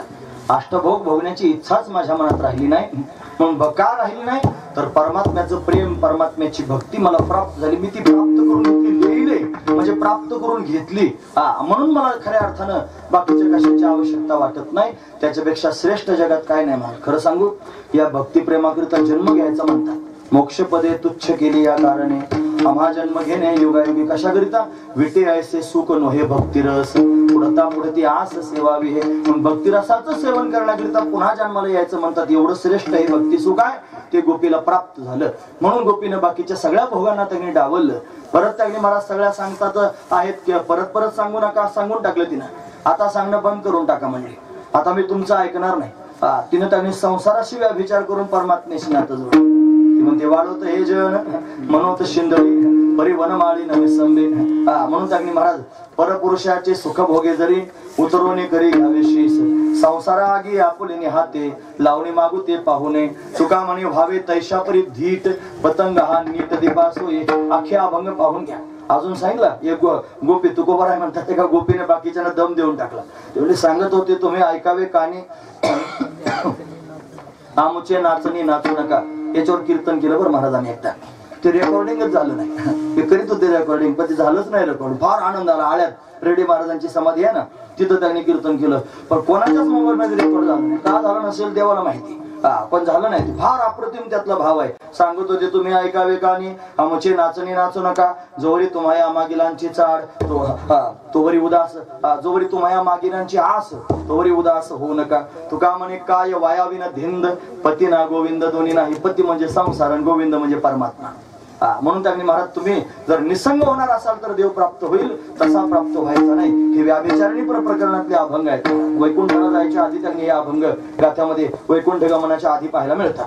म्हणजे तात्पर्य अर्थ काय, गोपी निसंग झाली आणि निसंग होऊन त्यांनी महाराज सगळ्या गोपींना सांगायला सुरुवात केली. आता मी हा परमात्म्याचा छंद सोडणार नाही. तुम्हाला पक्क्या शब्दात सांगून टाकते तो माझ्या जीवाचा जिव्हाळा आहे आणि काही गेले आता तो माझ्यापासून वेगळा होऊ शकत नाही. मग तुम्ही सांगून पाहिलं काय, किती प्रयत्न करून पाहिले काय, तुम्ही काही म्हणा मला त्याच्याशी कर्तव्य राहिलं नाही. मी त्याच्याशी एकरूप झालेले आहे म्हणा.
देवीवरू जिनीचा जिव्हाळा, रखुमा देवीचा वर असणारा सगळ्या जगाचा बाप, तो माझ्या जीवाचा जिव्हाळा आहे.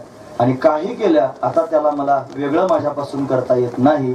म्हणून तुम्ही किती मला समजून सांगितलं तरी ते आता जमणार नाही. माझी जात, माझं कुळ मी सगळं विसरलेले आहे आणि त्या श्रीरंगा वाचून मला आता दुसरं काही आठवत नाही, असा स्पष्ट निर्देश गोपीने करून टाकला. पण बाकीच्या काही लोकांचं काही बोलायचं काम शिल्लक राहिलं नाही. अशी अवस्था अग्नी महाराज गोपीला प्राप्त झाली. ही अवस्था प्राप्त करण्याकरिताच परमार्थ आहे. मग शेवटच्या श्वासापर्यंत कधीही प्राप्त झाली तरी चालेल, पण त्याच्या आत व्हायला पाहिजे. ते बंद पडलं ना मशीन, मग नाही ती होऊन चालणार महाराज. त्याच्या आत चालू व्हायला पाहिजे, ही स्थिती त्याच्या आत व्हायला पाहिजे. मेल्यावर काय उपयोग आहे महाराज? मग परत जन्माला यावं लागेल. ही स्थिती झाल्याशिवाय अग्नी महाराज गत्यंतर नाही. कोणी असो, मग तो ब्रह्मदेव जरी झाला तरी त्याला या स्थितीत यावं लागेल. त्याला याती कुळ सगळं विसरावं लागेल. फक्त श्रीरंगच आठवावं लागेल, तेव्हा त्या स्थितीपर्यंत जाता येईल. म्हणून ज्ञानोबरायांनी विशेष रूपाने जगाच्या समोर ही गोपी प्रगट करून दाखवली. नव्हे, गोपीच्या माध्यमातून स्वतःच्या अंतकरणाची स्थिती प्रगट करून दाखवली. ज्ञानोबराय गोपी भावावर आरूढ आहेत महाराज. रोज आपण रूप पाहता लोचनी म्हणतो गोपी भावातला अभंग आहे. हे साजनी शब्द वापरलं ना, ते निवृत्तीनाथांकडून गोपी भाव ज्ञानोबरायांना प्राप्त झालाय. आणि दोन भावंड, चारी भावंड ज्या वेळेला पांडुरंगाच्या समोर गेले तेव्हा निवृत्तीनाथांकडे पाहून बोलायला सुरुवात केली. रूप पाहता लोचने सुख झाले हो साजनी, तो हा विठ्ठल बरवा. ज्याचं आपण रोज चिंतन करतो ना, तो हा विठ्ठल बरवा, तो हा माधव बरवा, हे म्हणण्याचं तात्पर्य आहे. आता आपल्याला अभंग सोडायचं म्हणल्यावर बरं, कीर्तनकार म्हणजे पैलवानासारखा असतो, कुठूनही फिरतो मला. त्याला बऱ्याच अंगाने त्यांनी खेळता येतं. म्हणून अनेक त्यांनी मुद्दे बुद्धी बरोबर केला संवाद आहे, अमुक त्यांनी सगळ्या गोष्टी सांगता येतील. पण वस्तुस्थिती ही आहे की ते गोपी भावावर आरूढ आहेत. स्वतःला गोपी समजतायत आणि याला त्यांनी महाराज आपला पती समजतायत. चलुवाने पंढरराया चलुवाने, अक्काने केळे चिकना मातू, असं आहे ना, कानडे अभंग आहे महाराज. काय गोड अभंग आहेत ज्ञानोबरायांचे. त्या भूमिकेत गेलं म्हणजे त्या सगळ्या गोष्टी कळतील गोपीला, अशी स्थिती निर्माण झाली. अशा सगळ्याच गोपिकांना त्यांनी अवस्था प्राप्त होऊ लागली. मग गाराणी यशोदेच्या समोर जातच होते. आलो ना मुद्द्यावर आपण आता. मग त्यांनी यशोदा राणीनं गोपिकांनी सांगायला सुरुवात करायची, काय गोकुळात राहावं का जावं म्हणली. नाशिले आमच्या सुना, असं होऊ लागलं. पण हा वनाला जातोच आहे. वनात गेल्यानंतर त्यांनी महाराज यानं गोपाळांबरोबर अनेक प्रकारचे खेळ खेळले. ते खेळ त्यांनी खेळून झाले. सर्व गोपाळ दमले, भूक लागली म्हटले. मग त्यांनी काय करायचं, सर्वांचे शुदर एकत्र करून जेवायचं. मग खडकावर जाऊन त्यांनी बसला, सर्वांचे शुदर एकत्र केल्या, पानांचं द्रोण तयार केलं, त्याचा काला तयार करून द्रोणामध्ये घेतला आणि सगळ्या गोपाळांना स्वतःच्या हाताने वाटू लागला. त्याचं वर्णन भागवतकार करून सांगतात. वेणुम जठर पटय शृंग वेत्रेचे कक्षय वामे पानो मशृण कौलम तत्फलान निंगुलिषु तिष्ठन मध्ये स्वपरि स्वरधो हासय नर्म विस्वय स्वर्गे लोके मिषदि बुभुजे यज्ञ भुक्बाल केली गोपाल भगवान की जगाचा मालक काला करतोय गोपाळ संतुष्ट. निळा मनेक्षराचा बुंद लागता पावे ब्रह्मानंद. सर्व गोपाळांना ब्रह्मानंद प्राप्त झाला. तो प्रसंग या ठिकाणी वर्णन करून सांगितला. इथपर्यंतच काल्याचं कीर्तन करायचं असतंय. म्हणून त्यांनी महाराज या मुद्द्यावर आपण आलो. काला दोघांमध्ये होतो, देव आणि भक्तांमध्ये. इथं देव पण आहे, भक्त पण आहे. म्हणून त्यांनी महाराज देव कोणता आहे ते आपल्याला माहिती आहे. भक्तांचं पण नामचिंतन करूया, थांबूया. हे ज्ञानेश्वर माऊली